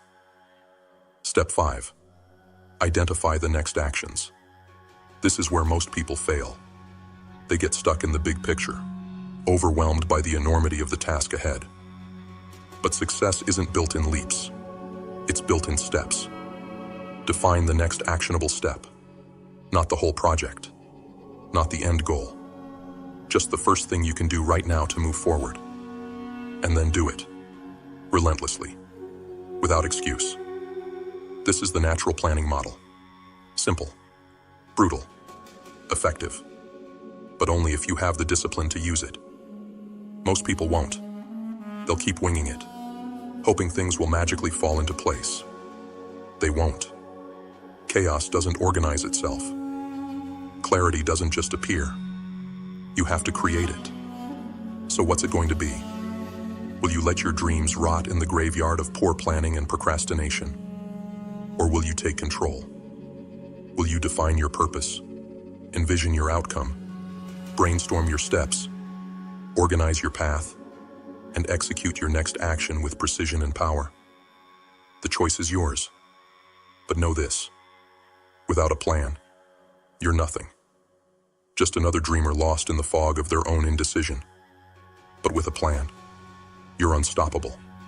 You're a force of nature, cutting through chaos with the precision of a blade. The time to plan is now, not tomorrow, not later, now. Because every second you delay is another second your potential slips through your fingers. Define, envision, brainstorm, organize, act. This is how you win. This is how you rise. So what are you waiting for? The clock is ticking. The chaos is closing in. It's time to fight back. It's time to plan. And it's time to win. Lesson 8. How to empty your inbox. Your inbox. A seemingly innocent space. A tool meant to help you communicate, organize, and operate. But look at it now. A chaotic wasteland of unanswered emails, unread messages, and forgotten notes. It's not just a digital pile of clutter. It's a monument to your procrastination. A silent reminder of everything you've ignored, neglected, or abandoned. You feel it, don't you? The weight of it. That creeping anxiety that whispers, "What have I missed? What's slipping through the cracks?" Let me tell you something. Your inbox isn't just a mess. It's a battlefield. And every message you leave unaddressed, every note you fail to process, is an enemy taking ground. You think you're in control? Think again. That clutter owns you. It occupies your mental bandwidth, steals your focus, and paralyzes your decision-making. It is chaos incarnate, and it's winning. But you don't have to let it. You can fight back. You can reclaim control. And it starts with a simple, ruthless rule. Empty your inbox to zero. Regularly. Not once in a while. Not when you feel like it. Every single time. Because if you don't, your inbox will bury you alive. Here's how you do it. For every email, every message, every item in your inbox, make a decision. No hesitation. No excuses. Just action. There are only 4 options. Learn them. Live by them. Master them. Option 1. Delete it. If it's irrelevant, unnecessary, or a waste of your time, get rid of it. Permanently. Don't overthink it. Don't let it linger. Your inbox is not a trash bin. It's a tool. Treat it as such. Be ruthless. Delete without mercy. Option 2. Delegate it. If someone else can handle it, pass it on. Stop hoarding tasks that aren't yours to carry. Delegation isn't weakness, it's strategy. Trust the right people to take responsibility, and free yourself to focus on what truly matters. Option 3. Defer it. If it requires future action but can't be tackled now, defer it. Schedule it. Set a reminder. Put it in a trusted system that ensures you won't forget. But don't let it sit in your inbox, festering like a wound. Get it out of there. Option 4. Do it. If it's actionable and quick, if it takes less than 2 minutes, do it. Immediately. No delay. No procrastination. These small tasks might seem insignificant, but leaving them undone only adds to the clutter. Crush them as they come. This is how you win. By making decisions. By refusing to let your inbox become a graveyard of inaction. By confronting every message, every note, every piece of clutter with the discipline to act. But make no mistake, this isn't easy. Emptying your inbox requires vigilance, consistency, the willingness to face the flood of demands and distractions that come at you every day. Most people won't do it. They'll let their inboxes overflow, drowning in the noise, suffocating under the weight of their own neglect. Not you. You're better than that. You understand that an empty inbox isn't just about organization. It's about freedom, mental clarity, the ability to focus on what truly matters without the constant drag of unfinished business pulling you down. So ask yourself, how much longer will you let your inbox control you? How much longer will you allow the chaos to dictate your focus, your energy, your life? The answer should be no longer. Not one more day. Not one more hour. Not one more minute. Empty your inbox. Regularly. Ruthlessly. Turn it into a place of action, not inaction. And watch as your mental clarity returns, your focus sharpens, and your productivity skyrockets. Because this isn't just about emails. It's about reclaiming your time, your energy, your power. The choice is yours. Let the clutter win, or rise above it. Delay, or decide. Ignore, or act. Your inbox is waiting. What will you do? The clock is ticking. The chaos is growing. It's time to fight back. It's time to take control. Empty your inbox and own your life. Lesson 9. Context is key. You think you can conquer your tasks by sheer willpower alone, don't you? You think if you push hard enough, grind long enough, you'll get it all done. But let me ask you this. How's that working for you? Look around. Scattered tasks. Unfinished work. A mind pulled in 1,000 directions. You're trying to fight every battle at once, and it's killing your focus, draining your energy, and leaving you buried under the weight of your own inefficiency. This chaos, it's your own doing. You treat every task as if it exists in a vacuum, separate from the world around it. You ignore the reality that every action depends on where you are, what you have, and what you can do in the moment. You're running into battle blind, with no strategy, no plan. And the result? You're losing. Badly. But here's the truth most people are too stubborn to admit. Your environment is your greatest ally, or your worst enemy. If you don't learn to align your actions with your surroundings, you will always be fighting uphill, wasting time, wasting energy, and accomplishing far less than you're capable of. The solution is brutally simple. Contexts are key. Stop treating your tasks like a random list of demands. Start organizing them by context, by where you are, what tools you have, and what you can do right now. This isn't just a productivity hack. It's a survival strategy. It's how you win the war against inefficiency. At work, these are the tasks that require you to be in the office, at your desk, or connected to your work tools. Emails, meetings, reports, anything tied to your professional environment. When you're at work, focus on work. Don't waste your time on distractions that don't belong there. At home, the tasks that live within your personal space. Chores, errands, family responsibilities. When you're home, handle them. Don't let work bleed into your sanctuary. Keep your contexts clean, your focus sharp. At phone, calls to make, messages to send, quick tasks that only require a device in your hand.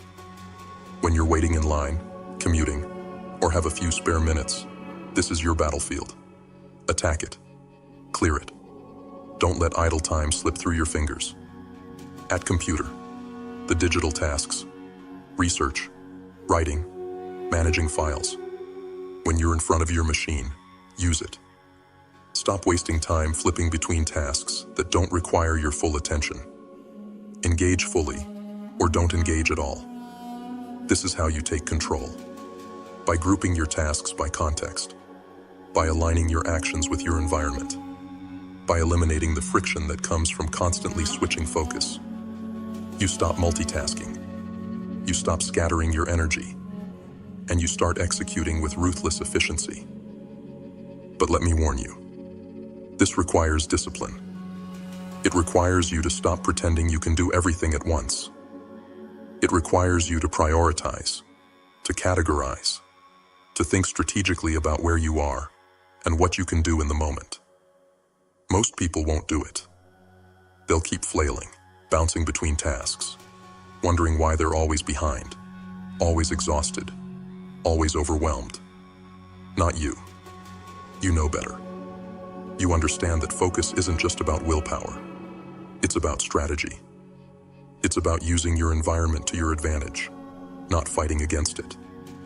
It's about mastering the art of context and turning it into a weapon. So ask yourself, how much longer will you let your inefficiency control you? How much longer will you fight battles you're not equipped to win? The answer should be no longer. Not one more day. Not one more hour. Not one more minute. Define your contexts. Group your tasks. Align your actions with your environment. And watch as your productivity explodes, your energy returns, and your focus sharpens to a deadly point. This isn't just about getting things done. It's about taking back control of your time, your energy, your life. The choice is yours. Stay scattered or rise above. Let chaos dictate your actions or wield context like a blade. Your time is waiting. What will you do? The battlefield is clear. The strategy is simple. It's time to act. Master your contexts and master yourself. Lesson 10. Trust your system. Your mind is a battlefield, isn't it? A relentless storm of thoughts, ideas, obligations, and responsibilities swirling endlessly. Every fleeting worry, every forgotten task, every loose end you swore you'd handle. It all clings to you, dragging you down like chains. You feel it, don't you? That mental clutter, that chaos. It's suffocating you. But here's the brutal truth. You created this storm. It didn't come from the outside. It's the result of your inability to let go. You cling to everything, tasks, reminders, worries, as if holding them in your mind somehow makes you more in control. But it doesn't. It makes you a prisoner of your own disorganization, your own fear, your own refusal to trust a system outside of yourself. You need to hear this. Your mind is not built to hold everything. It's not a storage unit. It's not an archive. It's a weapon meant for clarity, creativity, and execution. But right now, it's dulled by the weight of everything you're trying to carry. You're wasting its power, its potential. You're sabotaging yourself. The only way out is to trust your system. Not half-heartedly, not occasionally, fully, relentlessly. Build it, refine it, and use it. Every thought, every task, every responsibility. Get it out of your head and into the system. A system you can rely on. A system that doesn't forget, doesn't waver, doesn't buckle under pressure. Why? Because when you trust your system, you liberate your mind. You free yourself from the constant mental noise, the endless spinning of wheels. You create space. Space for focus, for action, for progress. Your mind becomes sharp again, clear, deadly. It becomes the weapon it was always meant to be. But trust doesn't come easily. It has to be earned. You can't just create a system and expect it to work. You have to use it, maintain it, and follow the process diligently. Every task, every idea, every input, process it, organize it, prioritize it. Leave nothing behind. If you skip steps, if you neglect the system, you break the trust. And when the trust is gone, so is your freedom. This isn't a one-time fix. It's a discipline, a way of life. Most people won't do it. They'll keep juggling everything in their heads, drowning in their own inefficiency, wondering why they're always overwhelmed, always anxious, always behind. They don't trust their systems, and so they never trust themselves. But you're not like most people. You understand that trusting your system isn't a weakness, it's power, it's control. It's the key to unlocking the full potential of your mind. When you trust your system, you can finally let go of the clutter, the chaos, the mental fog. You can focus, you can execute, you can win. So ask yourself, how much longer will you let the storm control you? How much longer will you cling to the chaos, refusing to trust the very system that could set you free? The answer should be no longer. Not one more day. Not one more hour. Not one more second. Build your system. Use it. Trust it. And then let go. Let go of the clutter. Let go of the noise. Let go of the fear that you'll forget something, that you'll miss something. Your system has you covered, if you have the discipline to use it. This isn't just about getting organized. It's about reclaiming your power, It's about sharpening your mind, cutting through the chaos, and dominating your life. Because when your mind is clear, when your focus is sharp, when your trust in your system is unshakable, you are unstoppable. The choice is yours. Stay in the storm, or rise above it. Let the chaos own you, or take control. Trust your system and trust yourself. Because the storm isn't going to calm itself. You have to end it. You have to act. Trust your system and unleash your mind. Lesson 11. Stress-free productivity. Your mind is under siege. The chaos of your life, endless tasks, relentless demands, unfinished projects, it clings to you like a shadow, choking your focus, draining your energy, and keeping you perpetually on edge. You're overwhelmed, aren't you? You're stressed. And no matter how hard you push, no matter how much you grind, it never feels like enough. That stress you feel, it's not just a side effect of ambition. It's the result of a broken system. A mind trying to carry more than it was ever designed to handle. You've let the clutter consume you, allowed the weight of everything undone to rob you of your clarity, your control, your calm, and it's killing your potential. You need to hear this. Stress isn't your enemy. It's a symptom, a signal that your life is out of alignment, that you're drowning in noise instead of cutting through it, that you're reacting to chaos instead of commanding it. The question is, will you keep fighting this losing battle, or will you take back control? The answer lies in one simple, brutal truth. A clear mind is a powerful mind. If you want to be productive, truly productive, you need to let go of the clutter. You need to create space. You need to achieve a state of mind like water. Calm, focused, adaptable, ready to respond to whatever comes your way, without breaking, without panicking, without losing yourself in the storm. But this state doesn't come easily. It doesn't come to those who drift through life, hoping for clarity to magically appear. It comes to those who take control, who trust their systems, who clear their minds with ruthless efficiency. And if you're not willing to do the work, you will never know what it means to be free, truly free, from the burden of stress. Here's how you do it. First, get everything out of your head.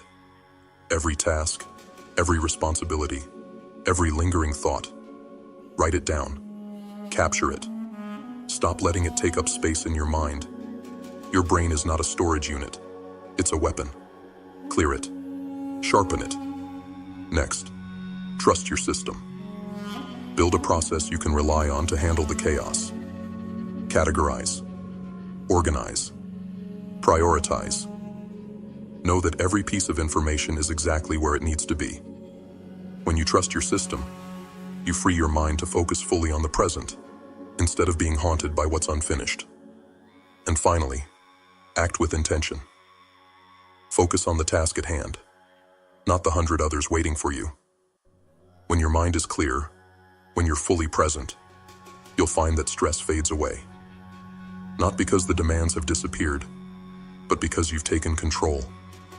You've stopped letting them control you. This is the path to stress-free productivity. It's not about doing less. It's about doing more efficiently, more effectively, with more clarity and purpose than you ever thought possible. It's about becoming a force of nature, calm and unshakable, able to adapt and overcome anything life throws at you. But make no mistake, this requires discipline. It requires the courage to confront your chaos, the commitment to build and trust your system, and the focus to live fully in the present moment. Most people won't do it. They'll cling to their stress, their clutter, their excuses. They'll keep grinding themselves into dust, never realizing they're the ones standing in their own way. Not you. You're better than that. You understand that a calm mind isn't a luxury. It's a necessity. Without it, you are nothing but a reactive mess, dragged around by the chaos of life. But with it, you are unstoppable. With a mind like water, you can face anything, adapt to anything, and conquer everything. So ask yourself, how much longer will you let stress own you? How much longer will you tolerate the chaos? The answer should be no longer. Not one more day, not one more hour, not one more second. Clear your mind. Trust your system. Focus on the present, and rise above the noise. This is the path to stress-free productivity. This is the path to power. The storm will not calm itself. You have to take control. You have to act. Achieve a mind like water, and unleash your true potential. You've just been handed the tools, the strategies, and the roadmap to crush chaos and dominate your productivity. But let me make one thing clear. Knowledge means nothing without action. The question now is simple. What will you do with it? Will you let this moment fade? Just another fleeting burst of inspiration? Or will you take what you've learned and execute? Relentlessly, ruthlessly, and without excuses. Here at Grimace, we don't just talk about change.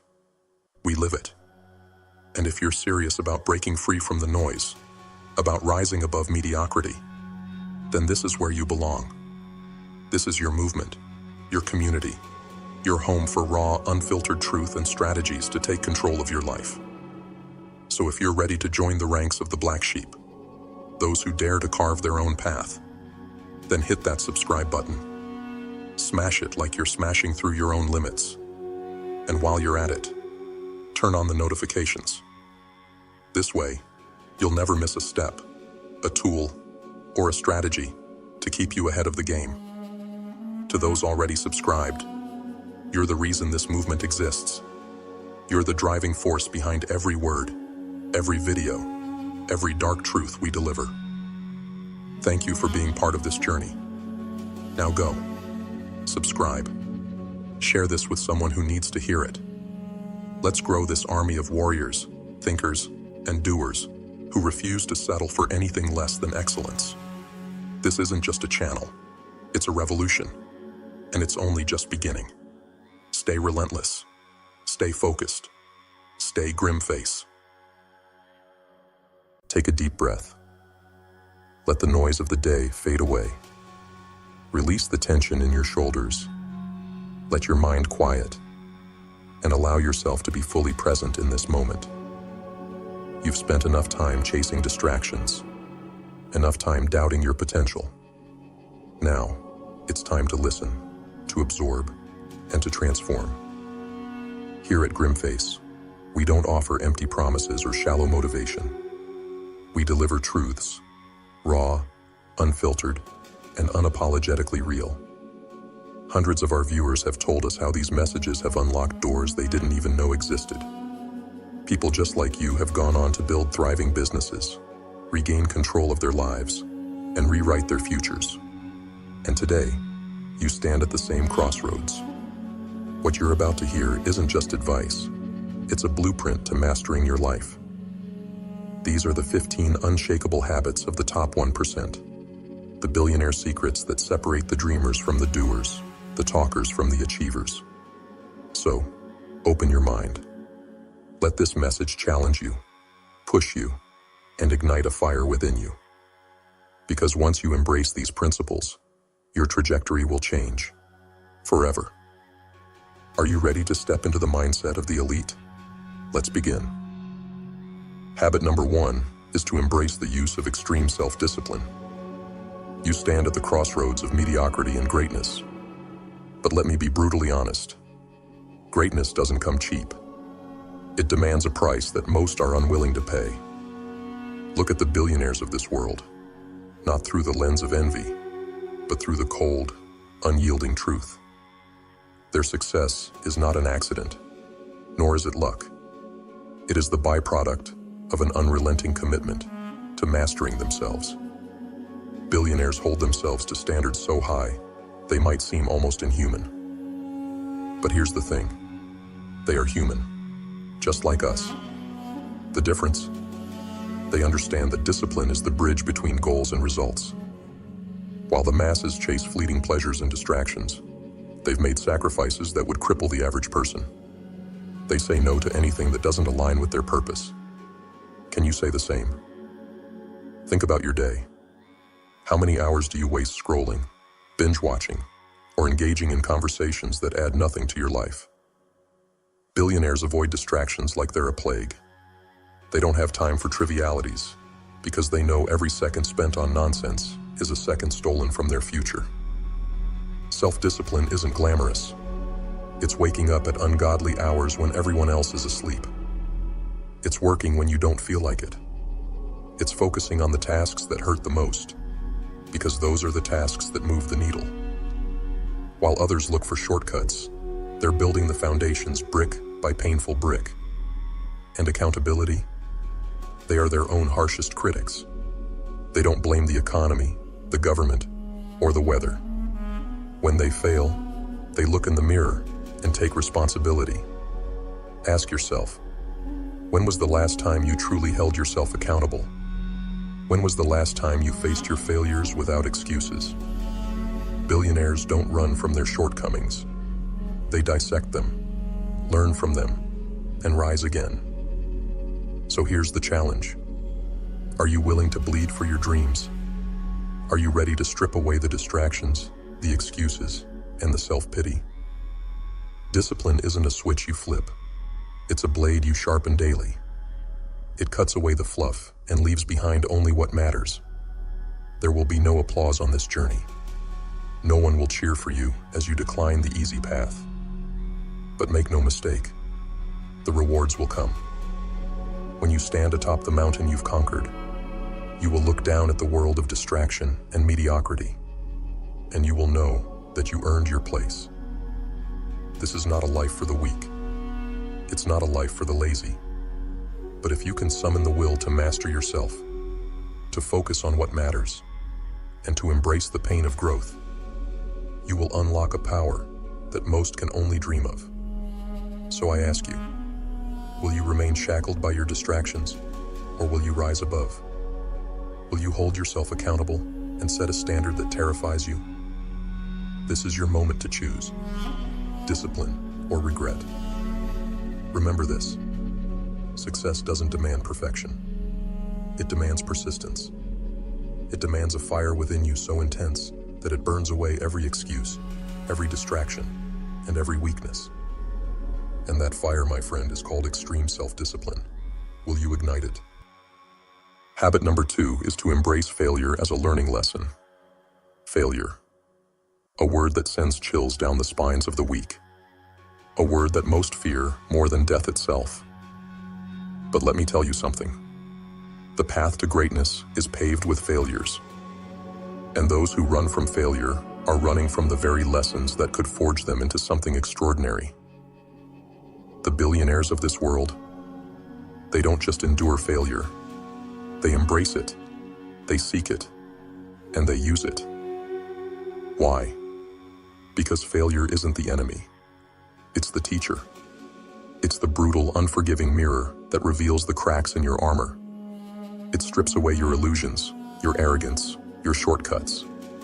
It exposes the truth, that you are not yet good enough. And in that moment, you have two choices. Either run from the pain, or rise from the ashes. Billionaires don't fear failure because they understand its power. They know that every mistake, every setback, every humiliating defeat is a lesson in disguise. They dissect their failures like a surgeon with a scalpel, extracting the knowledge hidden within. They don't wallow in self-pity. They evolve.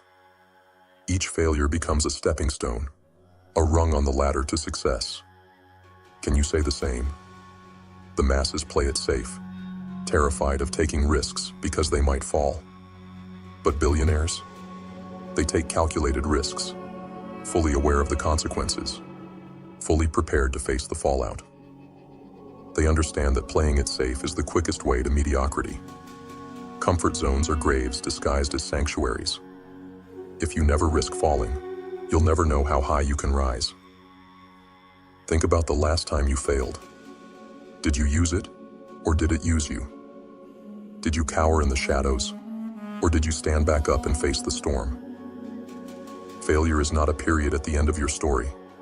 It's a comma, a pause, a chance to rewrite the next chapter. But only if you choose to see it that way. There is no success without failure. None. Every billionaire you admire has scars you'll never see. Behind their victories are stories of losses so devastating they would shatter the average person. But they didn't break. They didn't quit. They stood in the face of failure and said, "Teach me. Shape me. Make me stronger." You see, failure is not final. Fear is.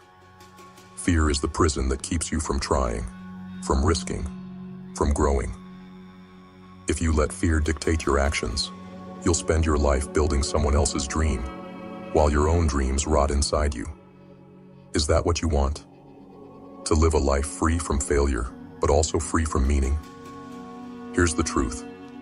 Failure will humble you. It will test you. It will hurt you. But it will also refine you, strengthen you, and prepare you for the battles ahead. It's the fire that forges steel. So don't run from it. Don't hide. Stand tall and embrace the pain, because every failure you endure brings you one step closer to the person you're meant to become. So, what will it be? Will you cling to your fear and stay small? Or will you risk everything and face failure head-on? The choice is yours. But remember this: failure is not your enemy. It is your ally, your mentor, your guide. It will break you, yes, but it will also build you. And when you finally stand at the summit of your success, you'll look back at every failure and realize they weren't setbacks at all. They were the foundation. Billionaires know this. Do you? Habit number 3 is to build long-term vision and foresight. Most people are blind. Blind to the future, blind to their potential, blind to the possibilities that stretch far beyond their narrow, fleeting desires. They live for the now, chasing instant gratification, surrendering to the seductive pull of short-term comfort. But billionaires, they see beyond the haze of the present. They possess a weapon most will never wield, a long-term vision. What separates the extraordinary from the ordinary is not talent, luck, or opportunity. It is the ability to think in decades, not days. The masses live paycheck to paycheck, distracted by trivial gains and momentary victories, while billionaires plant seeds they know may not bear fruit for years, even decades. They have the patience to endure the storms because they know the harvest will be worth it. This is the mindset that builds empires. The ability to see past the fog of immediate gratification and focus on a goal so far ahead, it terrifies most people. To think in decades requires discipline, foresight, and a level of perseverance that borders on the inhuman. Ask yourself, do you have it? Or are you one of the countless souls chasing quick wins, only to burn out and fade away? Patience is not weakness. Patience is power. It is the ability to delay gratification, to make sacrifices today for the sake of tomorrow. Billionaires are not seduced by the shiny distractions of the present. They see beyond the surface.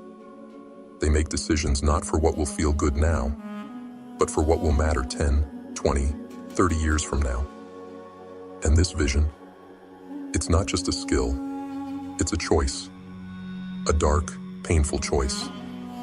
Long-term thinking demands sacrifices most are unwilling to make. It means choosing to work when others are partying. It means enduring ridicule when your ideas seem outlandish, your goals unreachable. It means planting roots so deep that the storms of life cannot uproot you. But let's be clear, this path isn't easy. The world will mock you. They will call you foolish for thinking so far ahead, for sacrificing the pleasures they cling to like lifeboats in a storm. They don't understand the power of patience. They don't understand that while they chase crumbs, you're building a feast. The billionaires you admire didn't stumble into success. They didn't just have a good idea or a lucky break. They had a vision so powerful, so clear, it pulled them through the darkest nights and the loneliest days. They worked in silence, building brick by brick, while the world laughed and doubted. And now, the world looks up at their empires in awe. This is the mindset you must embrace if you want to escape mediocrity. Stop thinking about the next week, the next month, or even the next year. Start thinking about the next decade. Where will you be 10 years from now? Will you still be making excuses, chasing fleeting pleasures, living a life that's comfortable but meaningless? Or will you have built something so monumental, it stands the test of time? The choice is yours, but know this. Thinking long-term isn't just about wealth. It's about creating something sustainable, something that outlives you, something that leaves a mark on this world. It's about building a legacy. So I ask you, are you willing to make the sacrifices? Are you willing to endure the ridicule, the doubt, the pain of delayed gratification? Are you willing to give up the fleeting comforts of today to secure the greatness of tomorrow? Billionaires think in decades. They play the long game, and they win because of it. If you want to stand among them, you must learn to do the same. Plant the seeds, water them with your blood, sweat, and tears, and have the patience to wait. Because the empire you're building isn't just for today, it's for the future. And the future belongs to those who have the courage to think beyond the now. Habit number 4 is to develop a relentless work ethic. Most people dream. They fantasize about wealth, power, and success while sitting idle, waiting for the universe to hand them a golden ticket. But dreams without action are meaningless, and hope without effort is a lie we tell ourselves to feel safe. Billionaires understand this truth better than anyone. They know that greatness isn't given. It's taken, carved out of the harsh fabric of reality, with relentless work ethic. Hard work is not an option. It's a non-negotiable. It is the foundation upon which every empire is built. Billionaires don't wake up hoping for success. They wake up demanding it. They grind while others sleep. They push while others quit. And they endure while others crumble. They understand what the weak will never grasp. There is no reward without sacrifice, no victory without effort, and no crown without blood. But don't mistake their work for mindless toil. Billionaires don't waste their energy chasing shadows or getting lost in the noise. Their effort is focused, their actions deliberate. They don't just work hard, they work smart. Every hour they spend is an investment. Every task they undertake is a step closer to their goal. While the average person gets lost in busyness, billionaires zero in on the actions that truly matter. Let me ask you this. When was the last time you truly gave everything you had? When was the last time you worked with such intensity that the world around you faded? That exhaustion became irrelevant? That your body begged you to stop, but your mind refused to listen? Most people can't answer that question because they've never pushed themselves to that edge. Billionaires live on that edge. They work not because it's easy, but because it's necessary. Because they understand that the universe does not reward laziness. It rewards the relentless. It rewards those who are willing to sacrifice comfort, sleep, and even relationships to achieve their goals. It rewards those who are willing to do what others won't, so they can have what others can't. But let's be clear, this path isn't for everyone. It's not for the faint of heart. It's not for those who are content with mediocrity or who wilt at the first sign of difficulty. This is a path of sacrifice, of discipline, of ruthless focus. It's a path where excuses have no place, where distractions are enemies, and where only results matter. Most people don't have what it takes because they're too busy looking for shortcuts, too afraid to get their hands dirty, too addicted to comfort to endure the pain of growth. But you, if you want to achieve greatness, you must become relentless. You must outwork, outlast, and outperform everyone around you. You must channel your energy into the actions that truly move the needle and discard everything else. Understand this. Success doesn't come to those who work when it's convenient. It comes to those who work relentlessly, who refuse to stop even when they've achieved what others would call enough. Billionaires don't stop because their hunger is insatiable. They know there's always another mountain to climb, another goal to achieve, another level to reach. So, what will it be? Will you stay in the crowd, watching as others rise above? Or will you join the ranks of the relentless? Will you embrace the grind, the sacrifice, the pain, and push yourself further than you ever thought possible? The choice is yours. But remember this, the world does not owe you success. You must take it. You must earn it. And the only currency it accepts is hard work.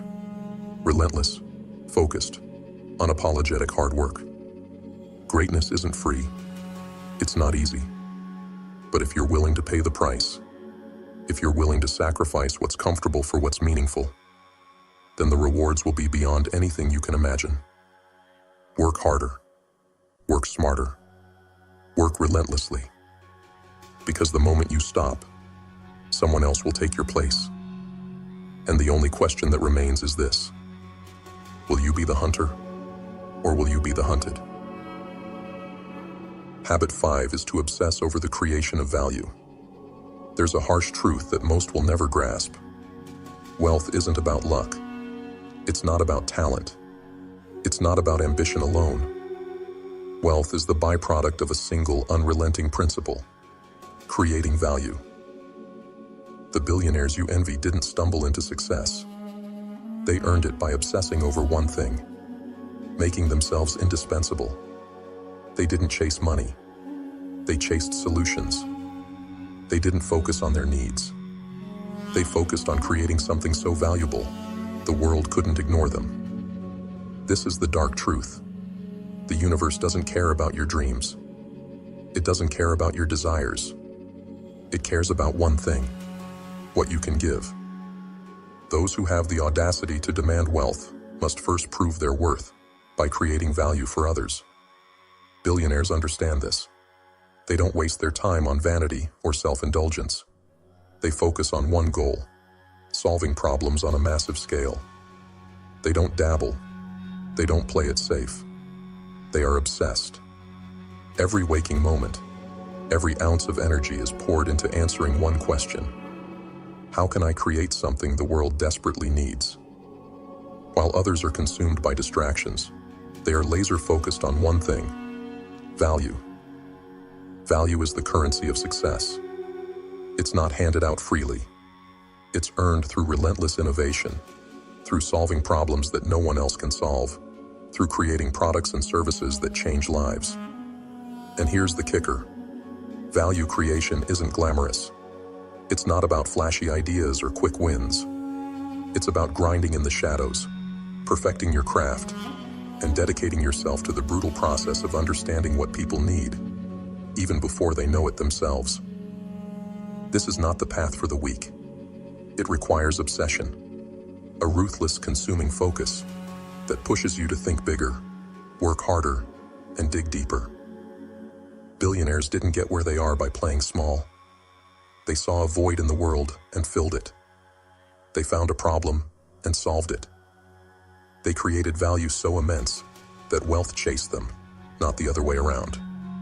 But let's be clear, creating value isn't easy. It requires sacrifice. It requires failure after failure until you find the solution that works.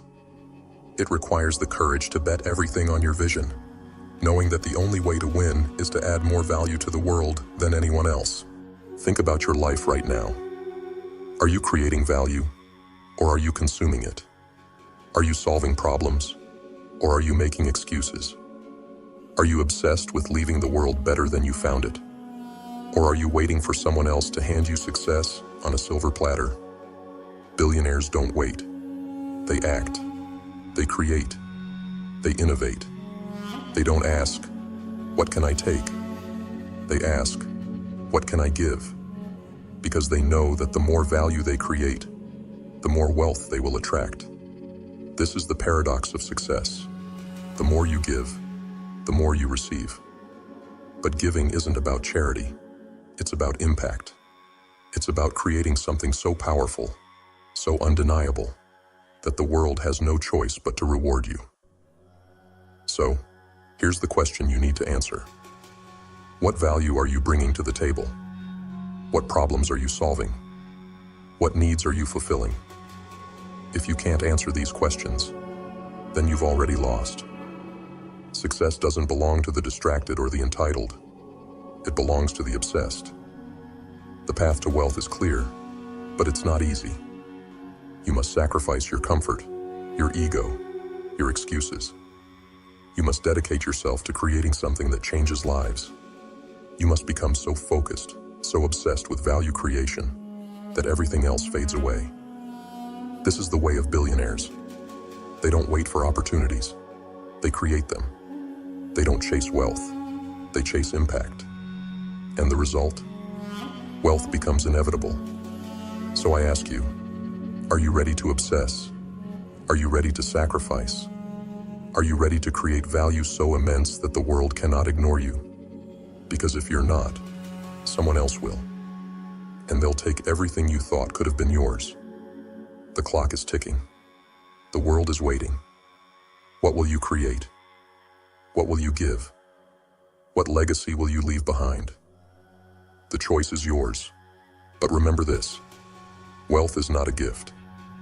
It is the reward for those who dare to create value at a scale that others cannot. Will you rise to the challenge? Or will you fade into obscurity?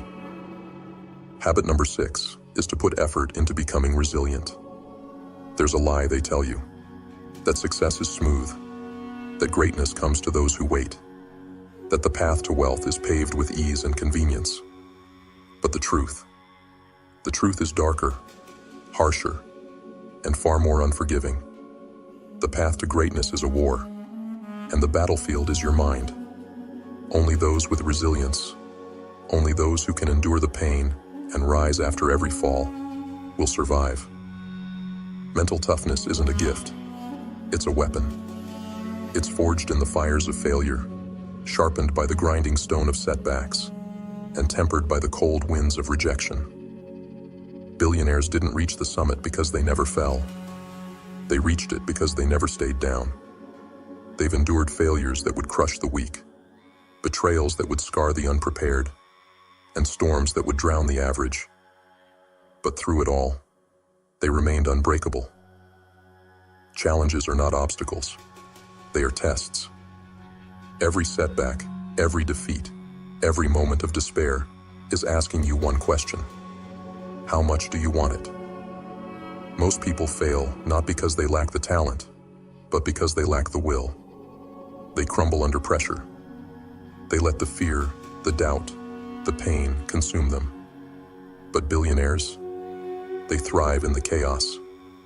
They use the pressure to become stronger, harder, and more determined. They turn pain into fuel and setbacks into stepping stones. Understand this: life doesn't care about your plans. It will throw everything at you to see if you're serious. It will knock you down, drag you through the mud, and laugh as you struggle. And when you think you've had enough, it will hit you again. That's the reality. That's the game. The question is, are you tough enough to play it?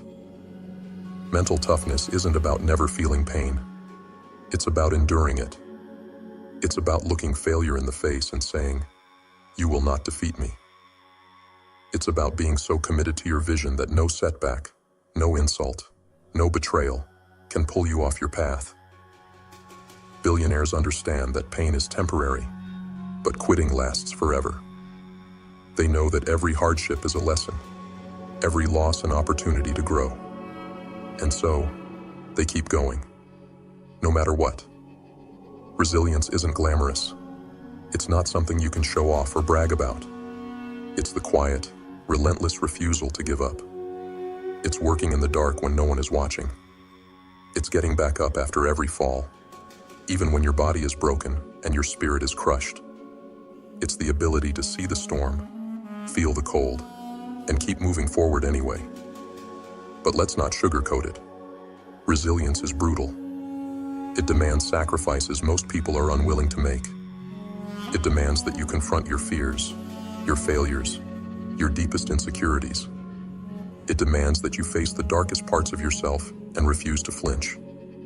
The weak can't do it. The timid won't survive. Only those with unshakable resolve, only those who embrace the pain, will emerge victorious. Optimism. That's not about naive positivity. It's not about ignoring reality or pretending things are fine when they're not. For billionaires, optimism is the refusal to let setbacks define them. It's the belief that no matter how hard life hits, they will rise again. It's not just hoping for the best, it's preparing for the worst and knowing they have the strength to endure it. So, I ask you, are you ready to be tested? Are you ready to face the storms, the failures, the betrayals, and still move forward? Are you ready to be relentless? To refuse to quit even when the world tells you to stop? Because that's what it takes. The road to greatness is not easy, and it is not kind, but it is worth it. Resilience and mental toughness are not optional. They are the price of admission. And only those who can endure, only those who refuse to break, will see the rewards on the other side. So, will you rise, or will you fall? Will you fight, or will you surrender? The choice is yours. But remember this, life will test you. It will push you to your limits. And when it does, the question you must answer is simple. Will you be unbreakable? Habit number 7 is to take calculated risks. Risk. The very word makes the weak recoil, clutching their comfort zones as if they were life rafts in a storm. But comfort doesn't lead to greatness. Safety doesn't build empires. Billionaires understand this. They know that extraordinary success demands stepping into the unknown. But here's the difference. They don't leap blindly. Their risks are not gambles. They are calculated. Recklessness is for the desperate. Calculated risk-taking is for the disciplined. Billionaires don't roll the dice hoping for luck to carry them. They study the game. They analyze every angle, weigh every consequence, and assess every reward. They act not on impulse, but on strategy, turning the chaos of uncertainty into a weapon they can wield. They don't just take risks, they own them. Let me tell you this. If you want to rise above mediocrity, you cannot cling to the illusion of safety. Growth does not happen where it's comfortable. It happens in the tension of uncertainty, in the space where failure looms and the stakes are high. Billionaires don't fear this space. They thrive in it. They see what the masses cannot. That avoiding risk is the riskiest move of all. Staying stagnant is the slow death of ambition. But don't mistake their courage for carelessness. Calculated risks are built on preparation, analysis, and cold, hard logic. Billionaires do their homework. They know the terrain, the obstacles, the opportunities. They don't just dive into the unknown. They chart the waters first. And when they move with precision, armed with knowledge and foresight. This is what separates the reckless from the strategic. The masses see risk and run. Billionaires see risk and ask, how can I make this work in my favor? They understand that every opportunity worth pursuing carries an element of danger. But they also know that the greatest rewards lie on the other side of fear. They step outside their comfort zones, not because it's easy, but because it's necessary. Let's be honest. Stepping into the unknown is terrifying. It's filled with doubt, fear, and the looming specter of failure. But billionaires embrace that fear. They use it as fuel, as motivation to prepare better, think smarter, and act bolder. They know that without risk, there is no growth. Without stepping into the uncomfortable, there is no reward. Think about your life right now. How many opportunities have you let slip through your fingers because you were too afraid to take the leap? How many dreams have you buried because the risk seemed too great? Understand this. Every moment you hesitate, someone else is taking the risks you're too afraid to face, and they are reaping the rewards you could have had. Calculated risk-taking is not about certainty. It's about confidence. Confidence in your ability to adapt, to learn, to recover if things don't go as planned. Billionaires don't fear failure because they've prepared for it. They've built the resilience to rise again, no matter how hard they fall. This is their edge, and it can be yours too, if you're willing to step outside the comfortable prison you've built for yourself. But make no mistake, this path isn't easy. It requires clarity of thought, discipline, and a willingness to embrace the unknown. It demands that you confront your fears, silence your doubts, and trust in your ability to navigate the chaos. It requires you to make decisions that others won't understand, to face risks that others will avoid, and to endure failures that others will not survive. So I ask you, are you ready to take control of your life? Are you ready to stop hiding behind excuses and start making bold, calculated moves? Are you ready to step into the discomfort, the uncertainty, and the fear, knowing that this is where success is forged? Billionaires don't wait for opportunities. They create them. They don't fear risk. They master it. And they don't settle for comfort. They destroy it. If you want to rise to their level, you must adopt their mindset. This is your moment. The edge of greatness is before you. But to claim it, you must be willing to take the leap. Not recklessly, not blindly, but with purpose, preparation, and precision. The question is, do you have the courage to calculate your risks and bet on yourself? Or will you let fear keep you trapped in mediocrity? The choice is yours. But remember this, the greatest rewards belong to those who dare to face the unknown and master it. Will you rise, or will you retreat? The clock is ticking. Make your move. Habit number 8 is to fuel your passion with purpose. What keeps you alive? Truly alive? Is it the shallow chase for money, fleeting pleasures, or hollow achievements? No. These things cannot sustain you. They cannot fuel the fire within you. The billionaires of this world, the ones who rise above the chaos, who build legacies that outlive them, they know a secret. Passion and purpose are everything. Without passion, you are a shell. Without purpose, you are wandering in the dark. The world will crush you, wear you down, and throw endless obstacles in your path. And when that happens, do you know what will keep you standing? What will keep you moving? Not money, not fame, not recognition. It will be the fire of your passion and the clarity of your purpose. Billionaires don't just chase money. It's the byproduct of their relentless pursuit of something greater. They are driven by a vision so powerful, so consuming, that it ignites them every single day.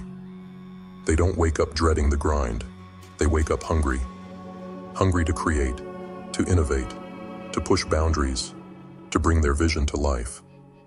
Their work isn't just a job, it's a mission. Here's the truth. If your only goal is to make money, you will fail. Money is empty. It's a tool, not a destination. Billionaires don't focus on money. They focus on creating something that matters. They build companies, solve problems, and innovate not because they have to, but because they love to. Their work aligns with who they are at their core. That's their secret. That's their power. But don't romanticize it. Passion is not a fairy tale. Purpose is not a handout. These things are forged in the fires of struggle, pain, and self-discovery. Finding your purpose means facing your demons, confronting your fears, and asking yourself the hard questions. What do I care about? What am I willing to bleed for? What will I give my life to build? Most people will never answer those questions because they're too afraid. They settle for mediocrity, for a life of safety and comfort, for work that means nothing to them. But billionaires, they dive headfirst into the uncertainty. They chase their passions with a ferocity that borders on obsession. They align their actions with their values, and in doing so, they unlock a level of drive that is unshakable. Passion and purpose are not luxuries. They are necessities. They are what will keep you going when everything falls apart. When the nights are long, and the failures pile up, and the world tells you to quit, your passion will whisper, "Keep going." Your purpose will scream, "This is worth it." But let's be clear, passion alone is not enough. You must pair it with action, with relentless effort, with the discipline to turn your dreams into reality. Purpose without execution is nothing but a fantasy. Billionaires don't just dream, they do. They channel their passion into work that matters, work that excites and inspires them. And in turn, the world rewards them for it.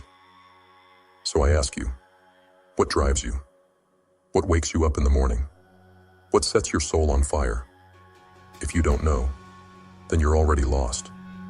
But it's not too late to find it. Look within yourself. Strip away the noise, the distractions, the expectations of others. Find what makes you come alive, and then dedicate your life to it. But don't expect it to be easy. Following your passion and purpose is not the easy road. It's the hardest one. It will demand everything from you. It will test your limits. It will require sacrifices most people will never understand. But if you can endure, if you can align your work with your soul, you will achieve what most can only dream of. This is the truth. Money will fade. Fame will fade. But purpose, passion, these are eternal. They are the fire that will keep you burning long after others have given up. And when the world sees your unrelenting drive, when they see the value you create, the success you deserve will find you. So, what will it be? Will you settle for a life of mediocrity, chasing meaningless goals? Or will you find the courage to discover your passion, to live your purpose, to pursue work that truly matters? The choice is yours. But know this, without passion, you are nothing. Without purpose, you are lost. Find your fire, feed it, and let it burn brighter than anyone ever thought possible. Because when you align your life with your purpose, there is nothing you cannot achieve. The question is, do you have the courage to live for something greater? Or will you die without ever truly living? Habit number 9 is to expand your network and build strategic relationships. Alone, you are fragile. Alone, you are limited. No matter how talented, driven, or ambitious you are, there will come a point when your strength, your knowledge, and your resources will fail you. Billionaires understand this truth. They know that success is not a solo mission. It is a war, and every war requires an army. But not just any army. Billionaires surround themselves with the sharpest minds, the boldest visionaries, the most relentless achievers. They build a network of allies who challenge them, who sharpen them, who push them further than they could ever go alone. This isn't about popularity. It's about strategy. The people around you will either elevate you or drag you down. Look at your circle right now. Are they pushing you to grow, or are they holding you back? Are they challenging your limits, or are they comforting your mediocrity? Billionaires don't waste their time with small minds and small thinkers. They seek out those who share their hunger, their fire, their relentless drive to achieve more. Networking is not just about shaking hands or exchanging business cards. It's about building meaningful relationships. It's about finding people who align with your vision, who complement your weaknesses, and who bring value to the table. Billionaires don't just ask, "What can I get from this person?" They ask, "What can I build with this person?" Collaboration is their weapon, and partnerships are their currency. But don't mistake this for charity. Billionaires don't attach themselves to everyone. They are selective. They know the power of relationships, and they guard that power fiercely. They cut out toxicity without hesitation. They don't tolerate negativity, laziness, or mediocrity in their inner circle. Their network is their fortress, and only the strongest are allowed inside. Here's the brutal truth.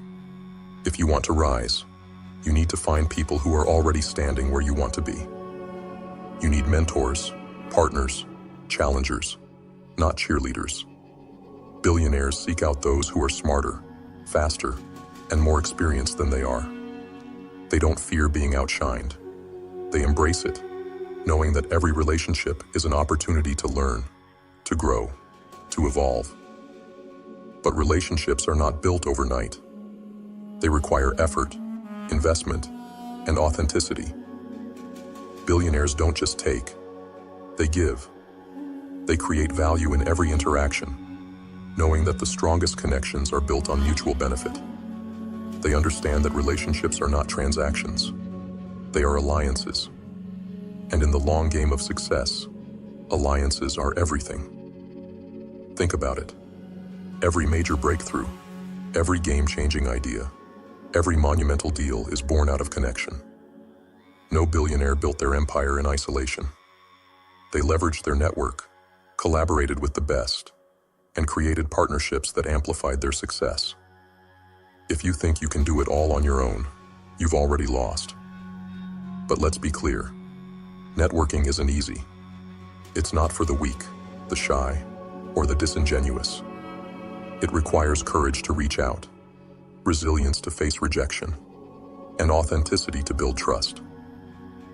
Billionaires don't fake their way into relationships.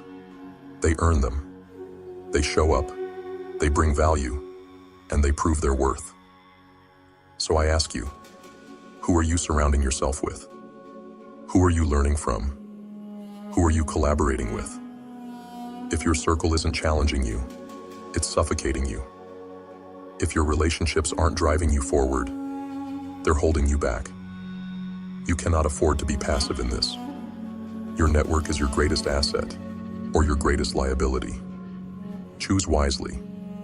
Seek out those who inspire you, who push you, who force you to level up. Build alliances that are unbreakable, partnerships that are unstoppable, and relationships that are invaluable.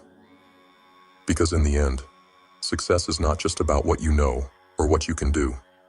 It's about who you know and who you become through those connections. Billionaires understand this. Do you? Stop wasting time with people who don't add value to your life. Cut the dead weight.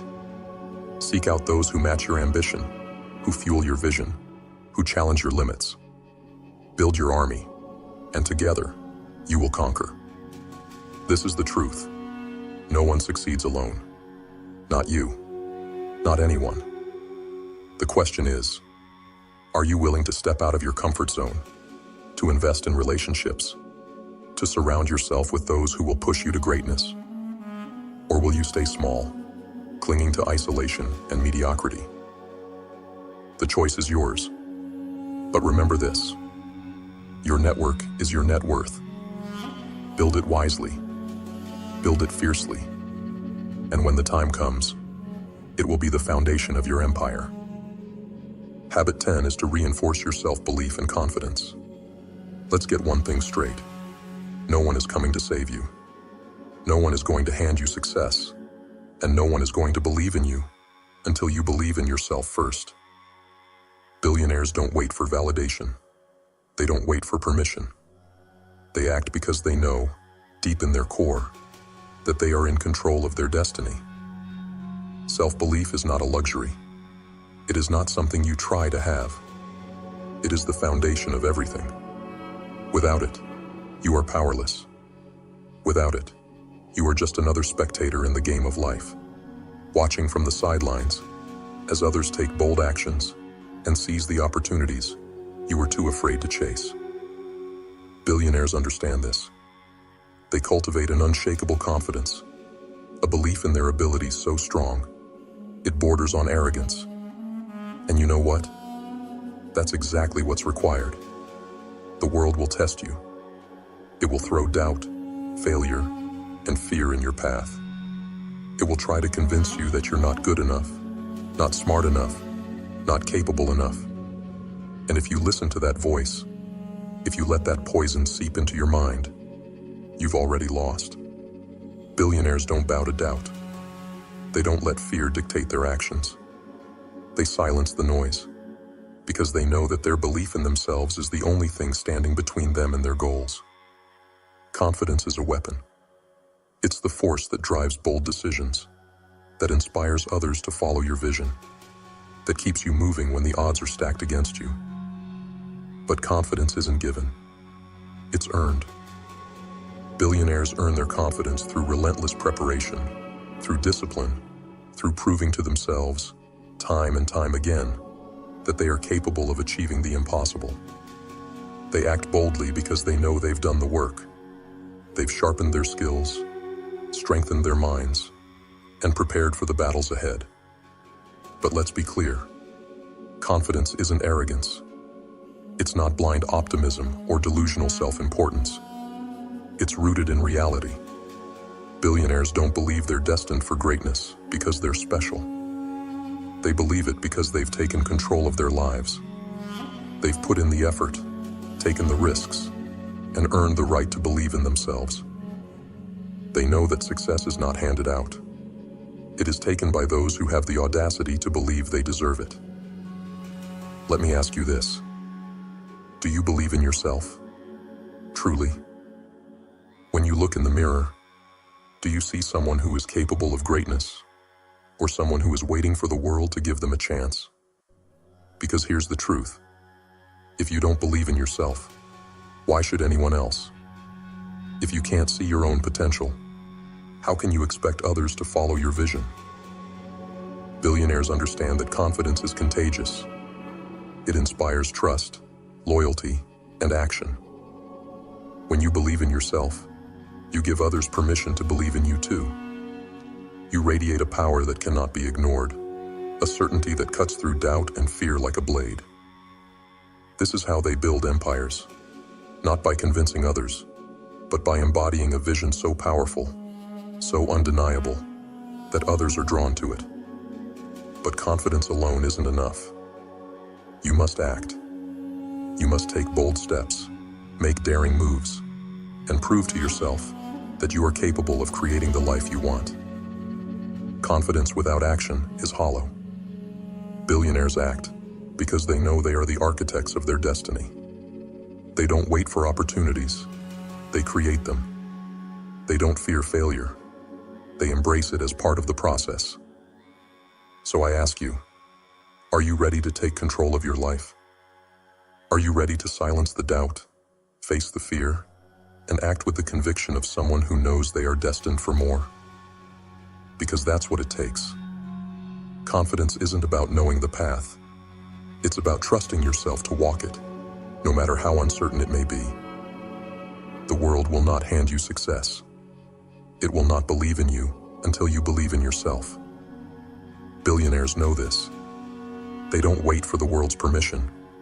They demand its attention. They act boldly, think boldly, and live boldly because they know that their self-belief is the foundation of everything. This is your moment. The question is, do you have the courage to believe in yourself? Do you have the strength to silence the doubt, to embrace the uncertainty, to take the bold actions required to command your destiny? Or will you let fear, doubt, and hesitation keep you small? The choice is yours. But know this: greatness belongs to those who believe, who act, and who refuse to let the world tell them what they can and cannot do. Billionaires don't wait. They don't ask. They take. Will you? Habit 11 is to master your time management. Time. It is the only resource you can never get back. The only currency you can never earn more of. Yet most people treat it as if it's infinite, wasting it on distractions, procrastination, and mindless indulgences. Billionaires don't. They know that time is everything. They treat it like the precious, irreplaceable resource it is, and they guard it with ruthless efficiency. If you want to achieve greatness, you must master time. Every second you waste is a second stolen from your future. Every minute you spend on nonsense is a minute that could have been used to build your empire. Billionaires understand this, and that's why they don't let time slip through their fingers. They take control. They maximize every moment. They bend time to their will. But let me be clear. This is not about working harder. It's about working smarter. Billionaires don't waste their energy on tasks that don't move the needle. They focus on what truly matters, on the actions that bring the most value, the most progress, the most results. Everything else, they delegate. They eliminate. They cut it out without a second thought. Do you know why most people fail? It's not because they lack talent or resources. It's because they waste their time on things that don't matter. They let distractions consume them. They prioritize comfort over progress, entertainment over execution. They live their lives on autopilot, oblivious to the fact that every wasted moment brings them closer to mediocrity. Billionaires don't have time for distractions. They don't waste hours scrolling, binge-watching, or engaging in pointless conversations. They are relentless in their focus, laser-sharp in their priorities. They wake up with a plan, and they execute it with precision. Their time is their weapon, and they wield it with ruthless intent. Let me ask you this. How are you spending your time? Are you using it to build your dreams, or are you letting it slip through your fingers? Are you focused on what truly matters, or are you drowning in distractions? The harsh truth is this. If you don't control your time, someone else will. If you don't take charge of your priorities, the world will bury you in its noise. Billionaires understand that time is finite, and they treat it as sacred. They don't tolerate inefficiency. They don't waste their energy on tasks that don't require their genius. They delegate, automate, and systematize anything that doesn't align with their goals. They focus only on what they can do, what only they can create, decide, and achieve. That's why they rise above the rest. But let's be honest, this level of efficiency isn't easy. It requires discipline. It requires sacrifice. It requires the courage to say no to distractions, to cut out toxic habits, and to walk away from anything that doesn't serve your mission. Most people can't do it. Most people are too addicted to their comforts, too afraid to let go of their distractions. But you have a choice. You can continue to waste your time, drifting through life with no direction, or you can take control. You can master your time, your priorities, and your focus. You can cut out the distractions, the nonsense, and the noise, and dedicate yourself fully to what truly matters. Because that's what it takes to achieve greatness. Time is ruthless. It waits for no one. It doesn't care about your excuses, your procrastination, or your distractions. It moves forward, relentless and unforgiving. Billionaires know this, and that's why they don't waste a second. They understand that every moment is an opportunity, a chance to build, to grow, to move closer to their goals. So, what will it be? Will you continue to let time slip through your fingers, or will you take control? Will you cut out the distractions, the inefficiencies, the excuses, and focus on what truly matters? Or will you let the clock run out on your dreams? The choice is yours. But remember this. Every second you waste is a second you'll never get back. Every moment spent on distractions is a moment stolen from your future. Billionaires don't let that happen. They dominate their time, their priorities, their lives. Will you? This is your moment. Time is ticking. Make it count, or let it slip away. The choice is yours. But know this. Time rewards the ruthless, the focused, the efficient. Be one of them. or be forgotten. Habit 12 is to stand out from the crowd. The masses are blind. They live in a fog of routine, following the same paths, thinking the same thoughts, and making the same choices as everyone around them. They see the world as it is and accept it. Billionaires don't. Billionaires look at the world and ask, what could it be? They don't just see, they envision. They don't just follow, they create. This is their edge, a unique vision and the creativity to bring it to life. Most people live in cages built by their own minds. They conform to what's normal, cling to what's safe, and fear stepping outside the box. Billionaires destroy the box. They think differently, act differently, and see opportunities that others are too blind to notice. They don't ask for permission. They don't wait for the world to tell them what's possible. They invent the future, bending reality to match their vision. Here's the truth. If you think like everyone else, you'll live like everyone else. You'll stay in the crowd, invisible, irrelevant. Billionaires refuse to think like the crowd. They embrace their unique perspective, their ability to see what others can't. They solve problems in ways no one else would dare. They don't follow trends, they create them. They don't wait for innovation. They are the innovation. But creativity isn't magic. It's not a spark of inspiration that falls from the sky. It's a skill, a discipline, a way of thinking that requires courage and effort. Billionaires train their minds to think differently. They question everything. They challenge assumptions. They approach problems from angles no one else considers. They don't fear failure because they know that every failed idea brings them closer to a breakthrough. Vision they build. They take their ideas, their perspectives, their unique insights, and turn them into reality. They don't let doubt or fear stop them. They don't let others' opinions hold them back. They know that true creativity is risky, that it will be misunderstood, criticized, even ridiculed. And they don't care. They have the conviction to pursue their vision, no matter the cost. Let me ask you this. What do you see that others don't? What problems do you notice that others ignore? What ideas are buried in your mind, waiting for you to have the courage to bring them to life? If you can't answer these questions, you're already lost. Billionaires live in these questions. They obsess over them, letting their curiosity and creativity guide them to solutions that change the world. But let's be clear. Thinking differently isn't easy.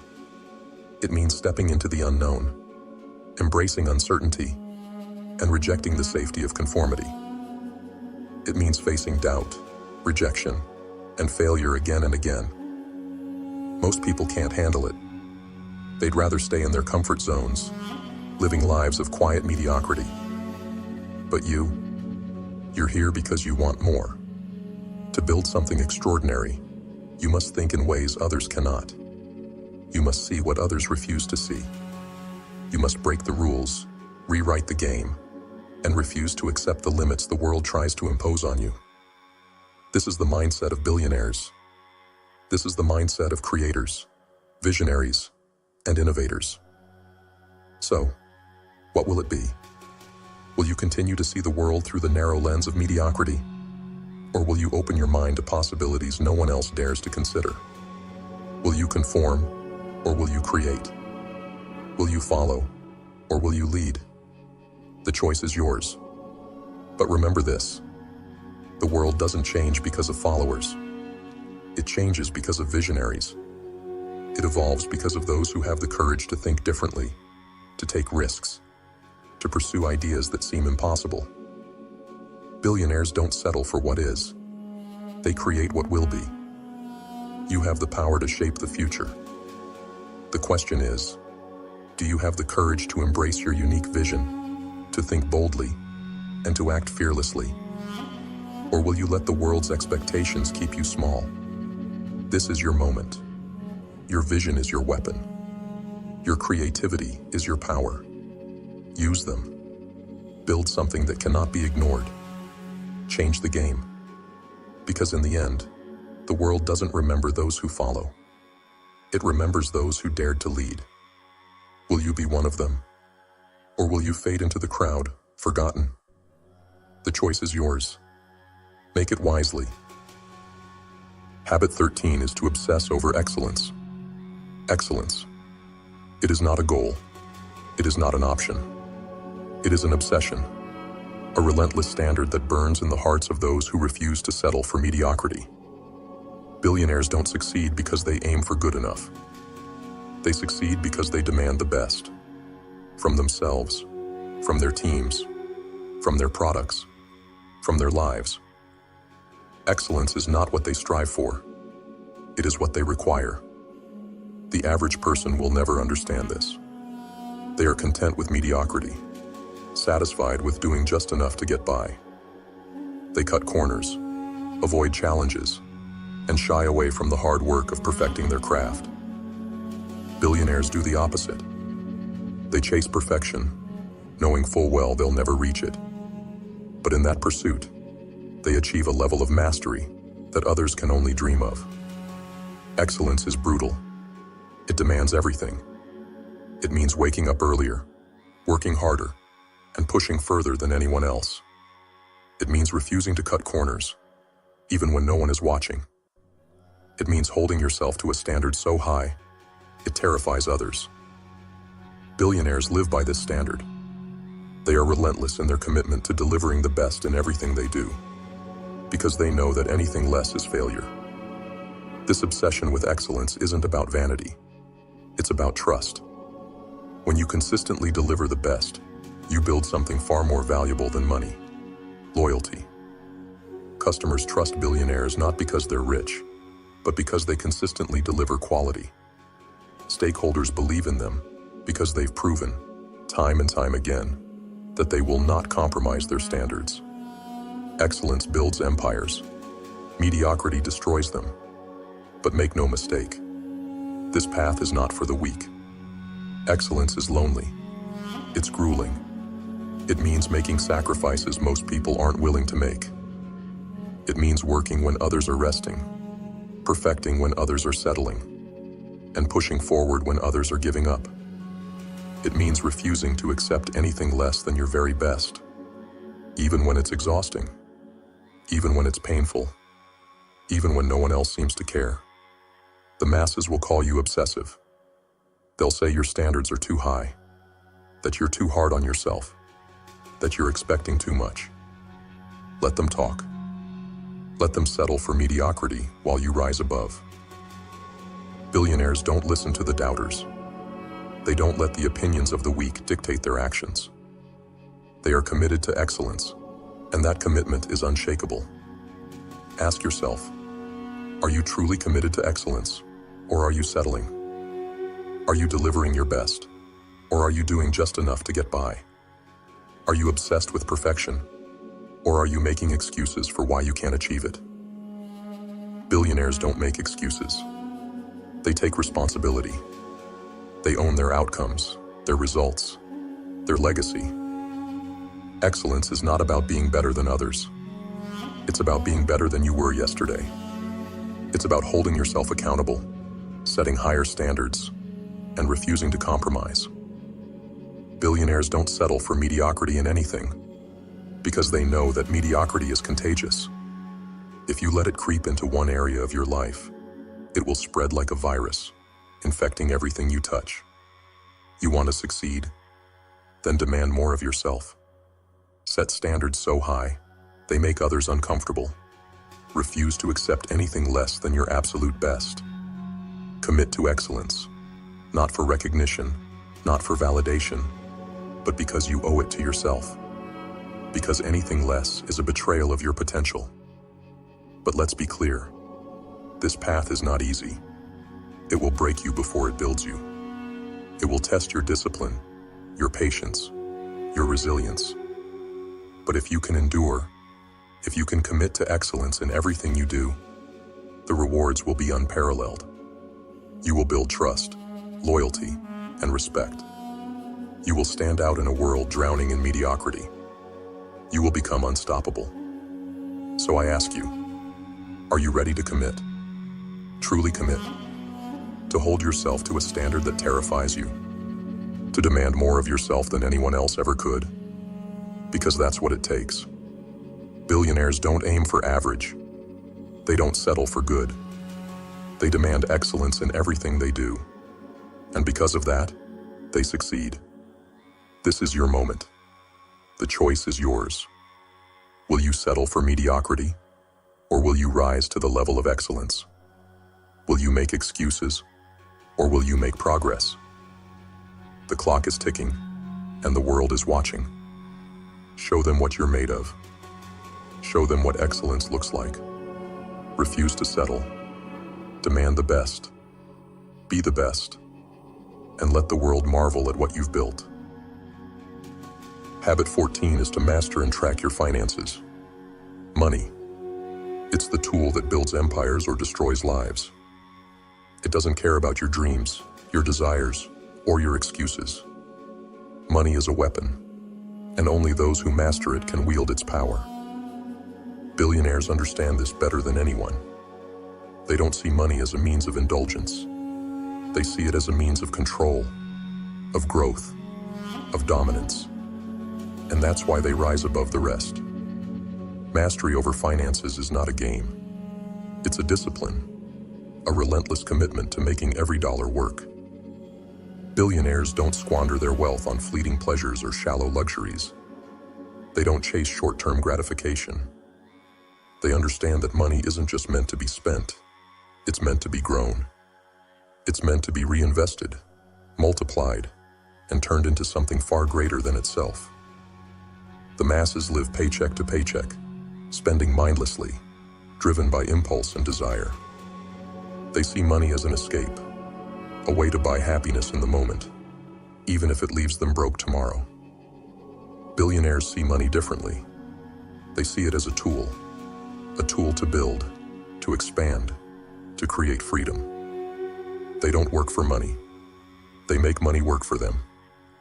But make no mistake, this level of mastery isn't easy. It requires discipline most people don't have. It means saying no to the temptations of instant gratification. It means sacrificing now to secure the future. Billionaires don't buy the fancy cars, the expensive clothes, or the flashy homes until their wealth is so abundant that those things are insignificant. They don't impress. They invest. They reinvest profits, minimizing unnecessary expenses, building streams of income that grow like a relentless tide. Every dollar they earn is a soldier, sent back into the battlefield to fight for more. They don't hoard wealth out of fear. They multiply it out of strategy. They understand that money is not just a reward, it's a resource. And those who waste it will never escape mediocrity. Most people fail financially because they lack control. They let their emotions guide their spending. Their desires dictate their decisions. Billionaires don't. They are ruthless with their finances, cutting out anything that doesn't align with their long-term vision.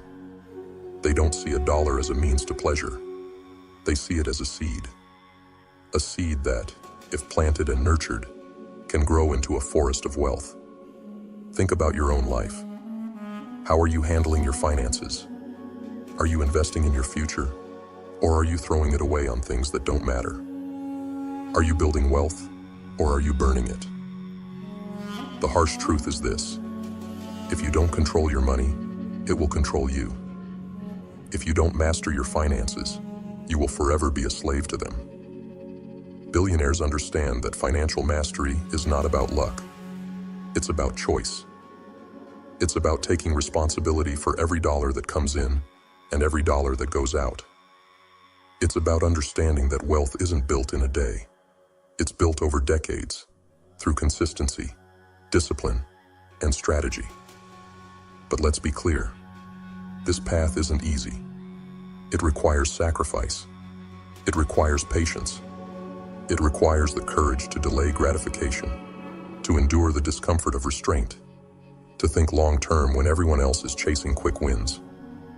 Most people can't do it. They're too addicted to the now, too blinded by the shine of instant gratification. But you have a choice. You can continue to live like the masses, spending recklessly, saving little, and hoping for a miracle. Or you can take control. You can master your finances with the same ruthless precision that billionaires use to build their empires. You can make every dollar count, every decision deliberate, every action aligned with your goals. Ask yourself, are you willing to make the sacrifices? Are you willing to cut out the waste, the distractions, the impulses that drain your wealth? Are you willing to invest in yourself, in your future, in the vision of the life you want to create? Because that's what it takes. Billionaires don't chase money. They master it. They don't let their finances dictate their lives. They dictate their finances. They don't let fear or greed control them. They control their emotions, their decisions, their outcomes. This is why they succeed. This is why they rise above. So, what will it be? Will you let money control you? Or will you take control of your money? Will you live for the moment? Or will you build for the future? The choice is yours. But remember this: financial mastery is not a skill. It's a weapon. Wield it wisely, and you can build an empire. Neglect it, and you will forever be a prisoner to your own ignorance. The clock is ticking. Every moment you wait, every dollar you waste, is another step closer to mediocrity. Billionaires don't wait. They act. They invest. They grow. Will you? Or will you let the chains of financial ignorance hold you back forever? The choice is yours. Make it wisely. Habit 15 is committing to lifelong learning. Knowledge is the most dangerous weapon in the world. It cannot be stolen. It cannot be destroyed. And it cannot be taken from you once you possess it. Billionaires understand this better than anyone. They are not content with what they know.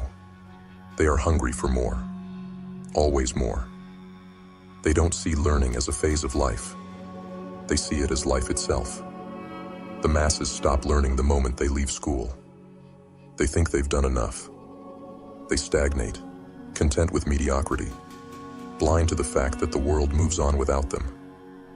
Billionaires don't. They devour knowledge like predators, seeking every opportunity to sharpen their minds, strengthen their strategies, and grow their empires. They know the truth. The moment you stop learning, you start dying. You see, the game of life is ruthless. It doesn't reward the lazy or the ignorant.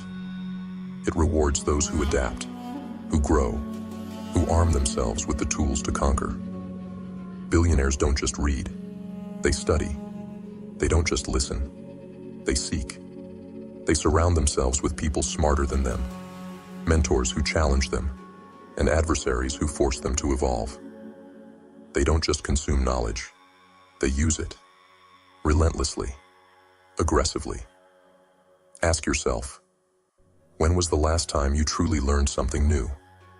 Not a fact, not a piece of trivia, but something that changed the way you think, the way you act, the way you live.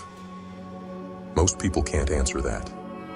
They spend their days numbing their minds with entertainment and distractions, while the relentless few sharpen theirs into weapons. Lifelong learning is not a choice.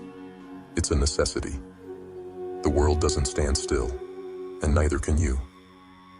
Billionaires don't just survive change. They create it. They don't wait for the future to come to them. They build it with the knowledge they've amassed. They invest in their minds because they know it's the only asset that never depreciates. But let me be clear. This path isn't easy. Learning requires humility, the courage to admit you don't know enough, the discipline to sit in silence and absorb, and the determination to apply what you've learned.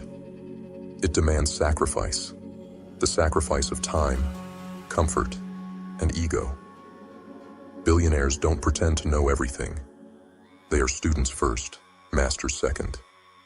They are voracious, insatiable, unstoppable. The masses mock what they don't understand. They laugh at the one who reads while they scroll.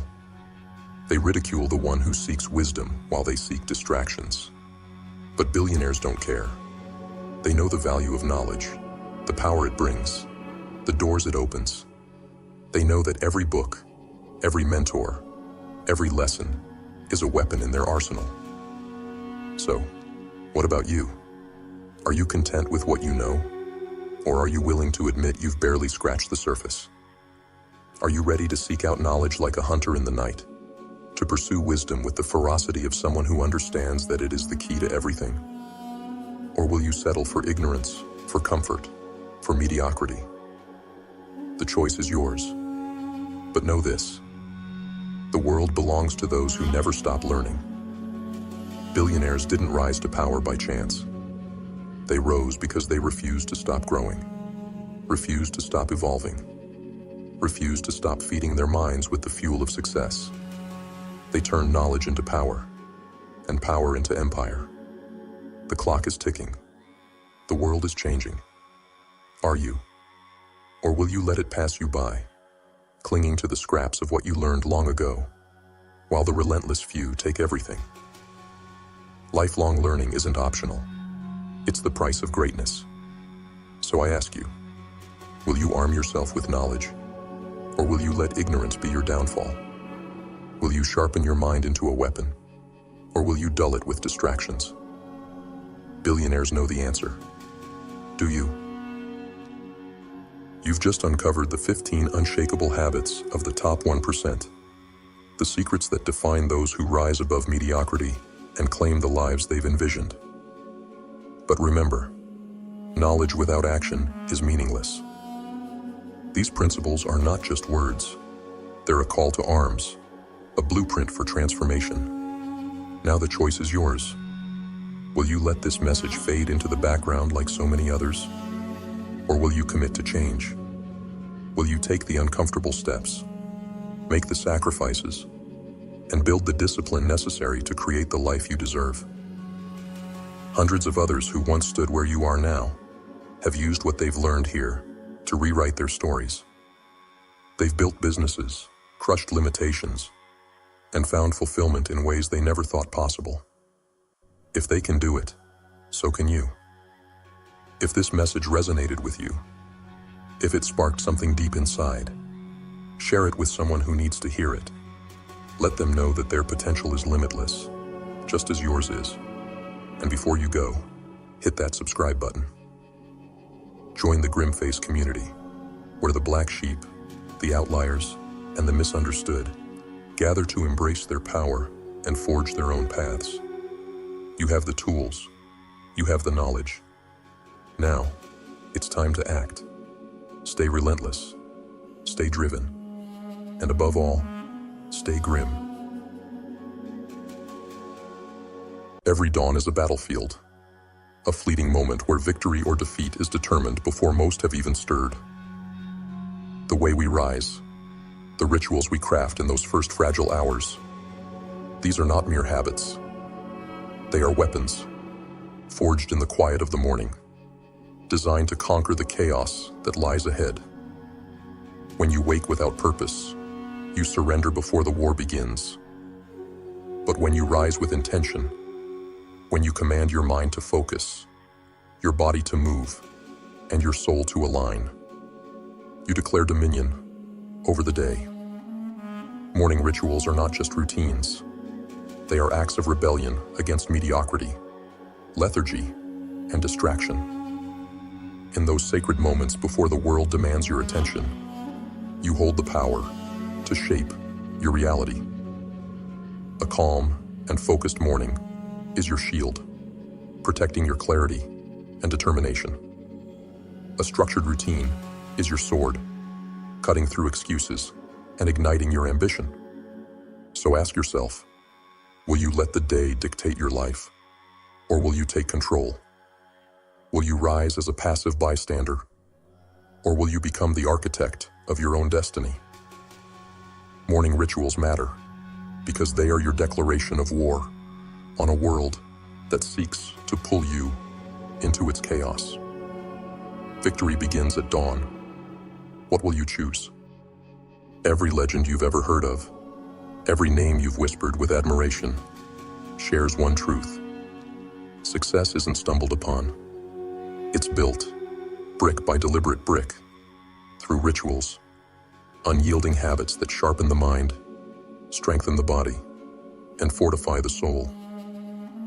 These aren't mere practices. They are the battle cries of those who refuse to settle for mediocrity. If you want what they have, you must learn to do what they do. And make no mistake, their rituals are not optional. They are survival. Let's start with mindfulness and meditation. Do you think greatness is born out of chaos? No. Greatness rises from clarity. The most successful individuals don't let the world dictate their state of mind. They sit in silence, wrestling with their thoughts until the noise fades, leaving only focus. Meditation isn't about peace. It's about power. It's the discipline of taming the wild animal that is your mind.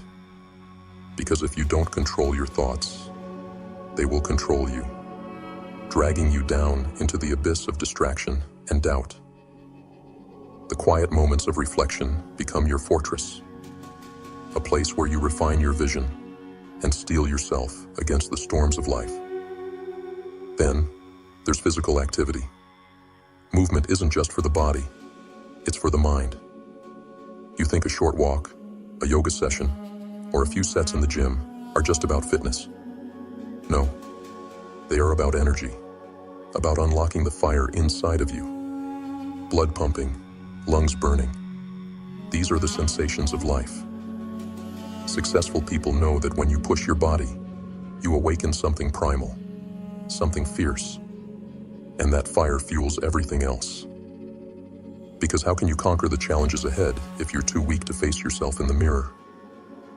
It's in the sweat, the strain, the relentless push beyond comfort that you build not just muscles, but resilience. Every drop of sweat is a testament to your commitment to growth, to becoming something more. But rituals are incomplete without planning and goal setting. A day without a plan is a day wasted. Successful individuals wake up and ask themselves one question: what must I achieve today to move closer to my vision? They don't wander aimlessly. They march with precision. Their mornings are a declaration of intent, a blueprint for victory. They prioritize, they strategize, and then they execute with ruthless focus. Goals aren't just dreams written on paper. They are promises made to oneself, promises that must be fulfilled at all costs. And these plans, they aren't just about the big picture. They're about the little steps, the small victories that compound over time to create monumental success. You see, rituals are the difference between drifting through life and steering your own ship. Without them, you're at the mercy of the tides, other people's agendas, unforeseen distractions, the ever-present lure of complacency. But with them, you're the captain. You chart the course. You decide what matters, and you make it happen. So you want to be successful? Then look in the mirror and ask yourself, are you willing to commit to these rituals every single day? Are you willing to sit in silence and confront the chaos within you? Are you willing to move your body until it aches and your spirit awakens? Are you willing to plan not just your day, but your destiny? Are you willing to sacrifice comfort for growth, convenience for purpose?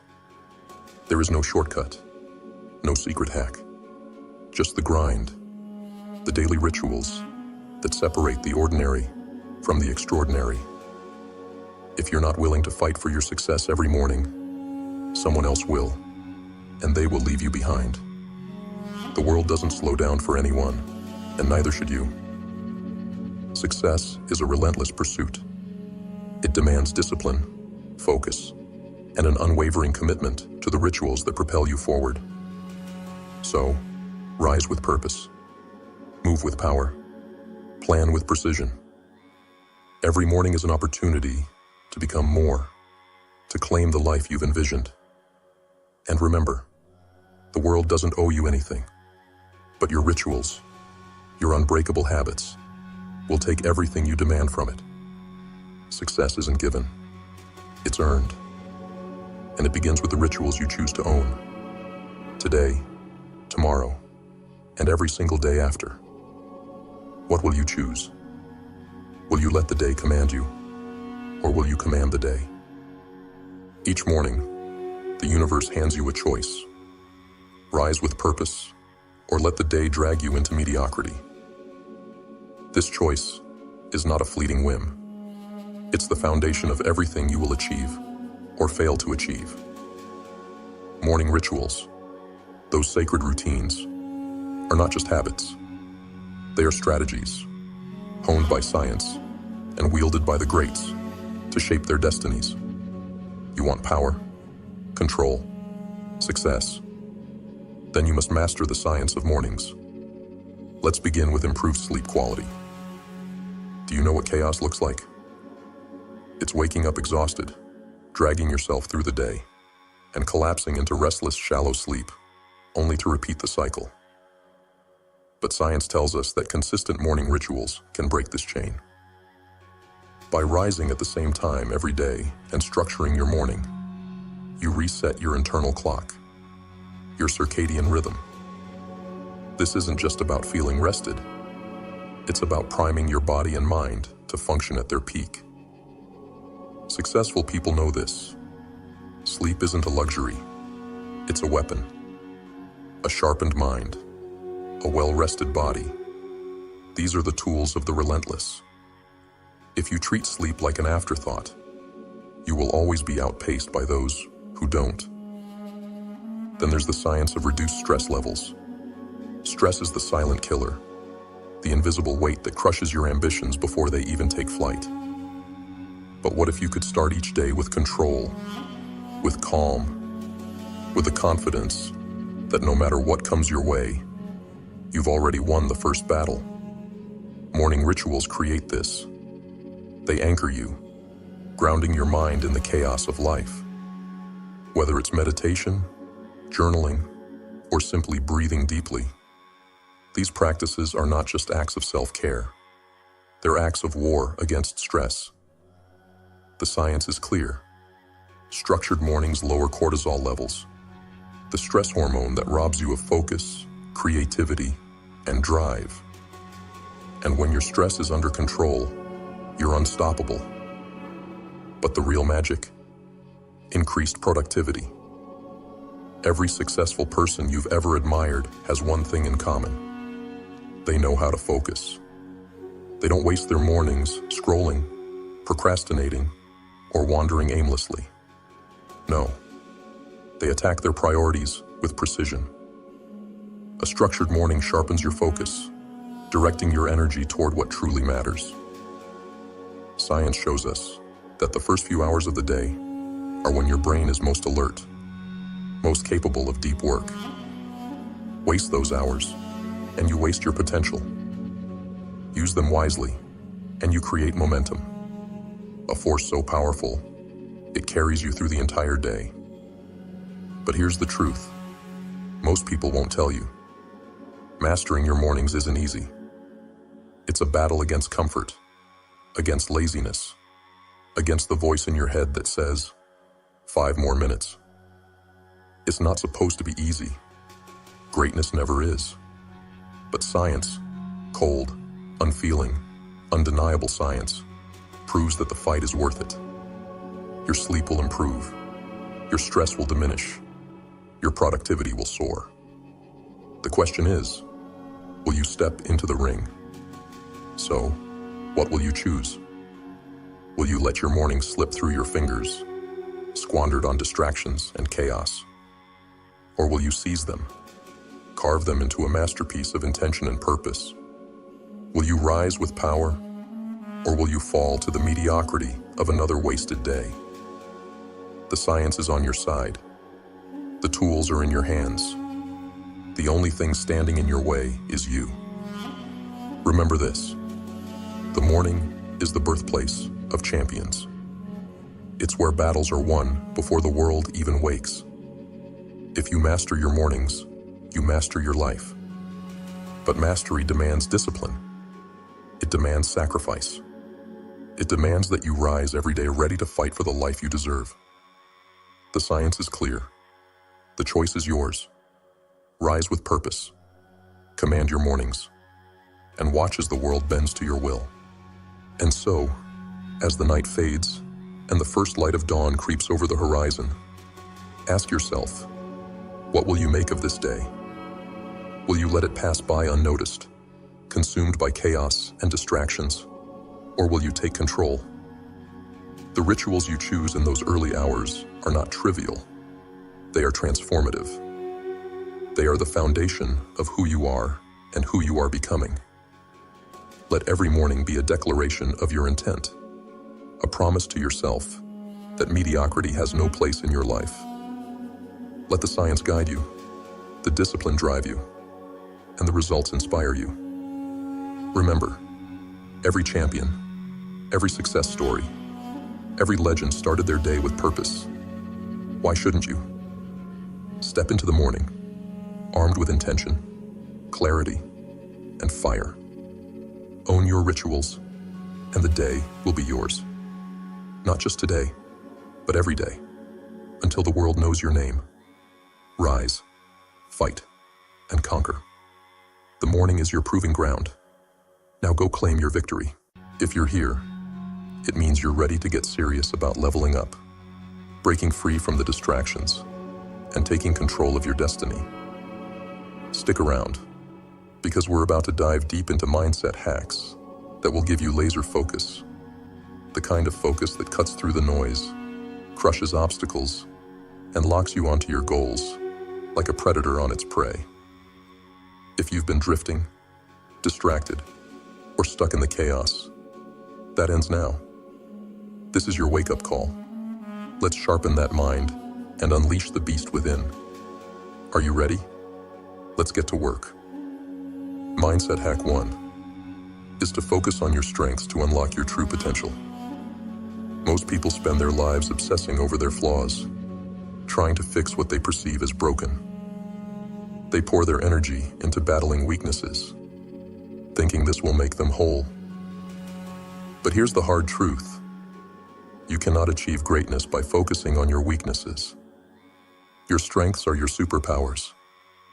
They are the unique qualities that set you apart, the foundation of your potential. When you focus on your strengths, you're not ignoring your imperfections. You're choosing to amplify what makes you exceptional. You're choosing to become a force to be reckoned with.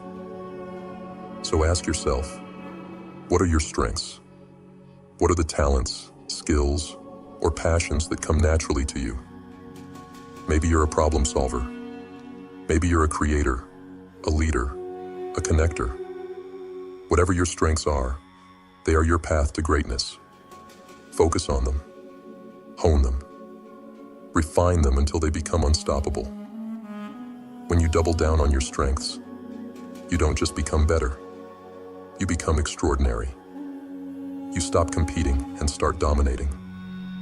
You carve out a path that no one else can walk. This is not arrogance. This is strategy. It's about using what you have to build the life you want. Focus on your strengths, and the world will move aside for you. Mindset hack 2. Focus fuels your motivation and drives you forward. Motivation is the lifeblood of progress. But let's face it, it's fleeting.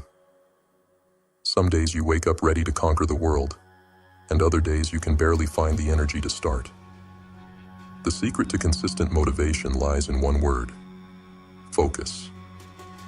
When your focus is scattered, when you allow distractions, doubts, and negativity to consume your attention, motivation withers. It fades, leaving you stranded. But when your focus is clear and directed toward your strengths, something incredible happens. Every step forward, no matter how small, becomes fuel. Every tiny victory adds wood to the fire. This is the self-sustaining cycle of focus. You see progress, and progress fuels your drive. You become addicted to the process, not just the outcome. Motivation stops being something you wait for and becomes something you create. But here's the catch. Your focus must be deliberate. It must be intentional. If you focus on your failures, you'll feed your fears. If you focus on the roadblocks, you'll drown in despair. Shift your focus. Look at how far you've come, not how far you have to go. Focus on the opportunities within the struggle, and you'll find that motivation becomes a natural byproduct of your journey. Mindset hack 3. Focus shapes how you perceive and overcome challenges. Challenges. They are the inevitables of life. No matter who you are or what you're striving for, obstacles will find their way onto your path. But the way you perceive and respond to those challenges comes down to one thing: your focus. When you focus on the problem, it grows.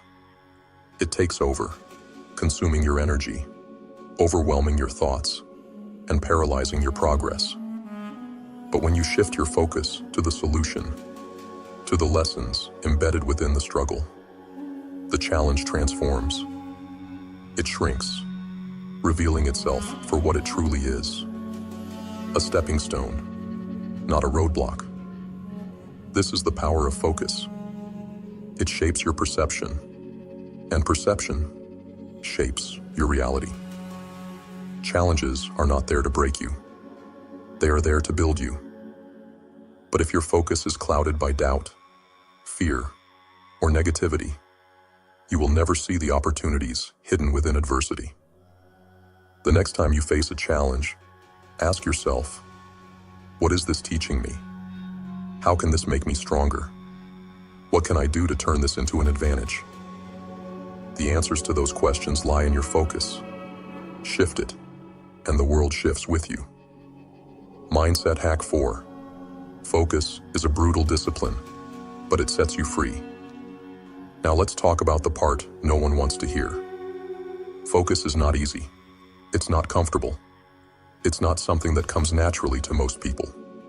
Focus is discipline, and discipline is a form of sacrifice. To focus is to say no. No to distractions. No to excuses. No to the easy path. It's about cutting away the noise, the chaos, and the habits that pull you off course. It's about facing yourself, the raw, unfiltered truth of who you are and what you want. And that's not easy. It's not for the faint of heart. But here's the reward: freedom. When you master the art of focus, you take control of your life. You stop being a victim of circumstance and become the architect of your destiny. You rise above the noise, the doubts, the limitations. You see the path clearly, and you walk it with unwavering determination. This freedom isn't given. It's earned. It's the result of choosing focus every single day, of fighting for your vision even when it feels impossible. And that's what makes it so powerful. When you own your focus, you own your future. In order to become successful, we must find our main focus. So now, I'll ask you one last time. Where is your focus? Are you giving your energy to fear, doubt, and distractions? Or are you directing it toward your strengths, your vision, and the person you are destined to become? Because here's the ultimate truth. What you focus on becomes your reality. Focus on failure, and you'll fail. Focus on mediocrity, and that's exactly where you'll stay. But focus on greatness, on growth, on your strengths, and on the vision of who you are becoming. And there is no limit to what you can achieve. Focus is not just a mindset hack. It's the foundation of everything. It's the difference between surviving and thriving, between mediocrity and greatness. So, sharpen it, hone it, use it as a weapon to carve out the life you want. This is your moment. This is your time. Focus, and make it count. Remember, this journey isn't just about us. It's about changing the world, one mindset, one action, one breakthrough at a time. Because when we change ourselves for the better, we become the ripple that disrupts the system and rewrites the rules. If this resonated with you, if you feel that fire growing inside, hit subscribe. Join this movement of those who refuse to stay silent, who refuse to stay weak, who refuse to conform. Together, we'll build a tribe of individuals strong enough to stand alone, yet united enough to change everything. Let's keep pushing, keep growing, and keep proving them all wrong. Stay relentless, stay focused, stay grim.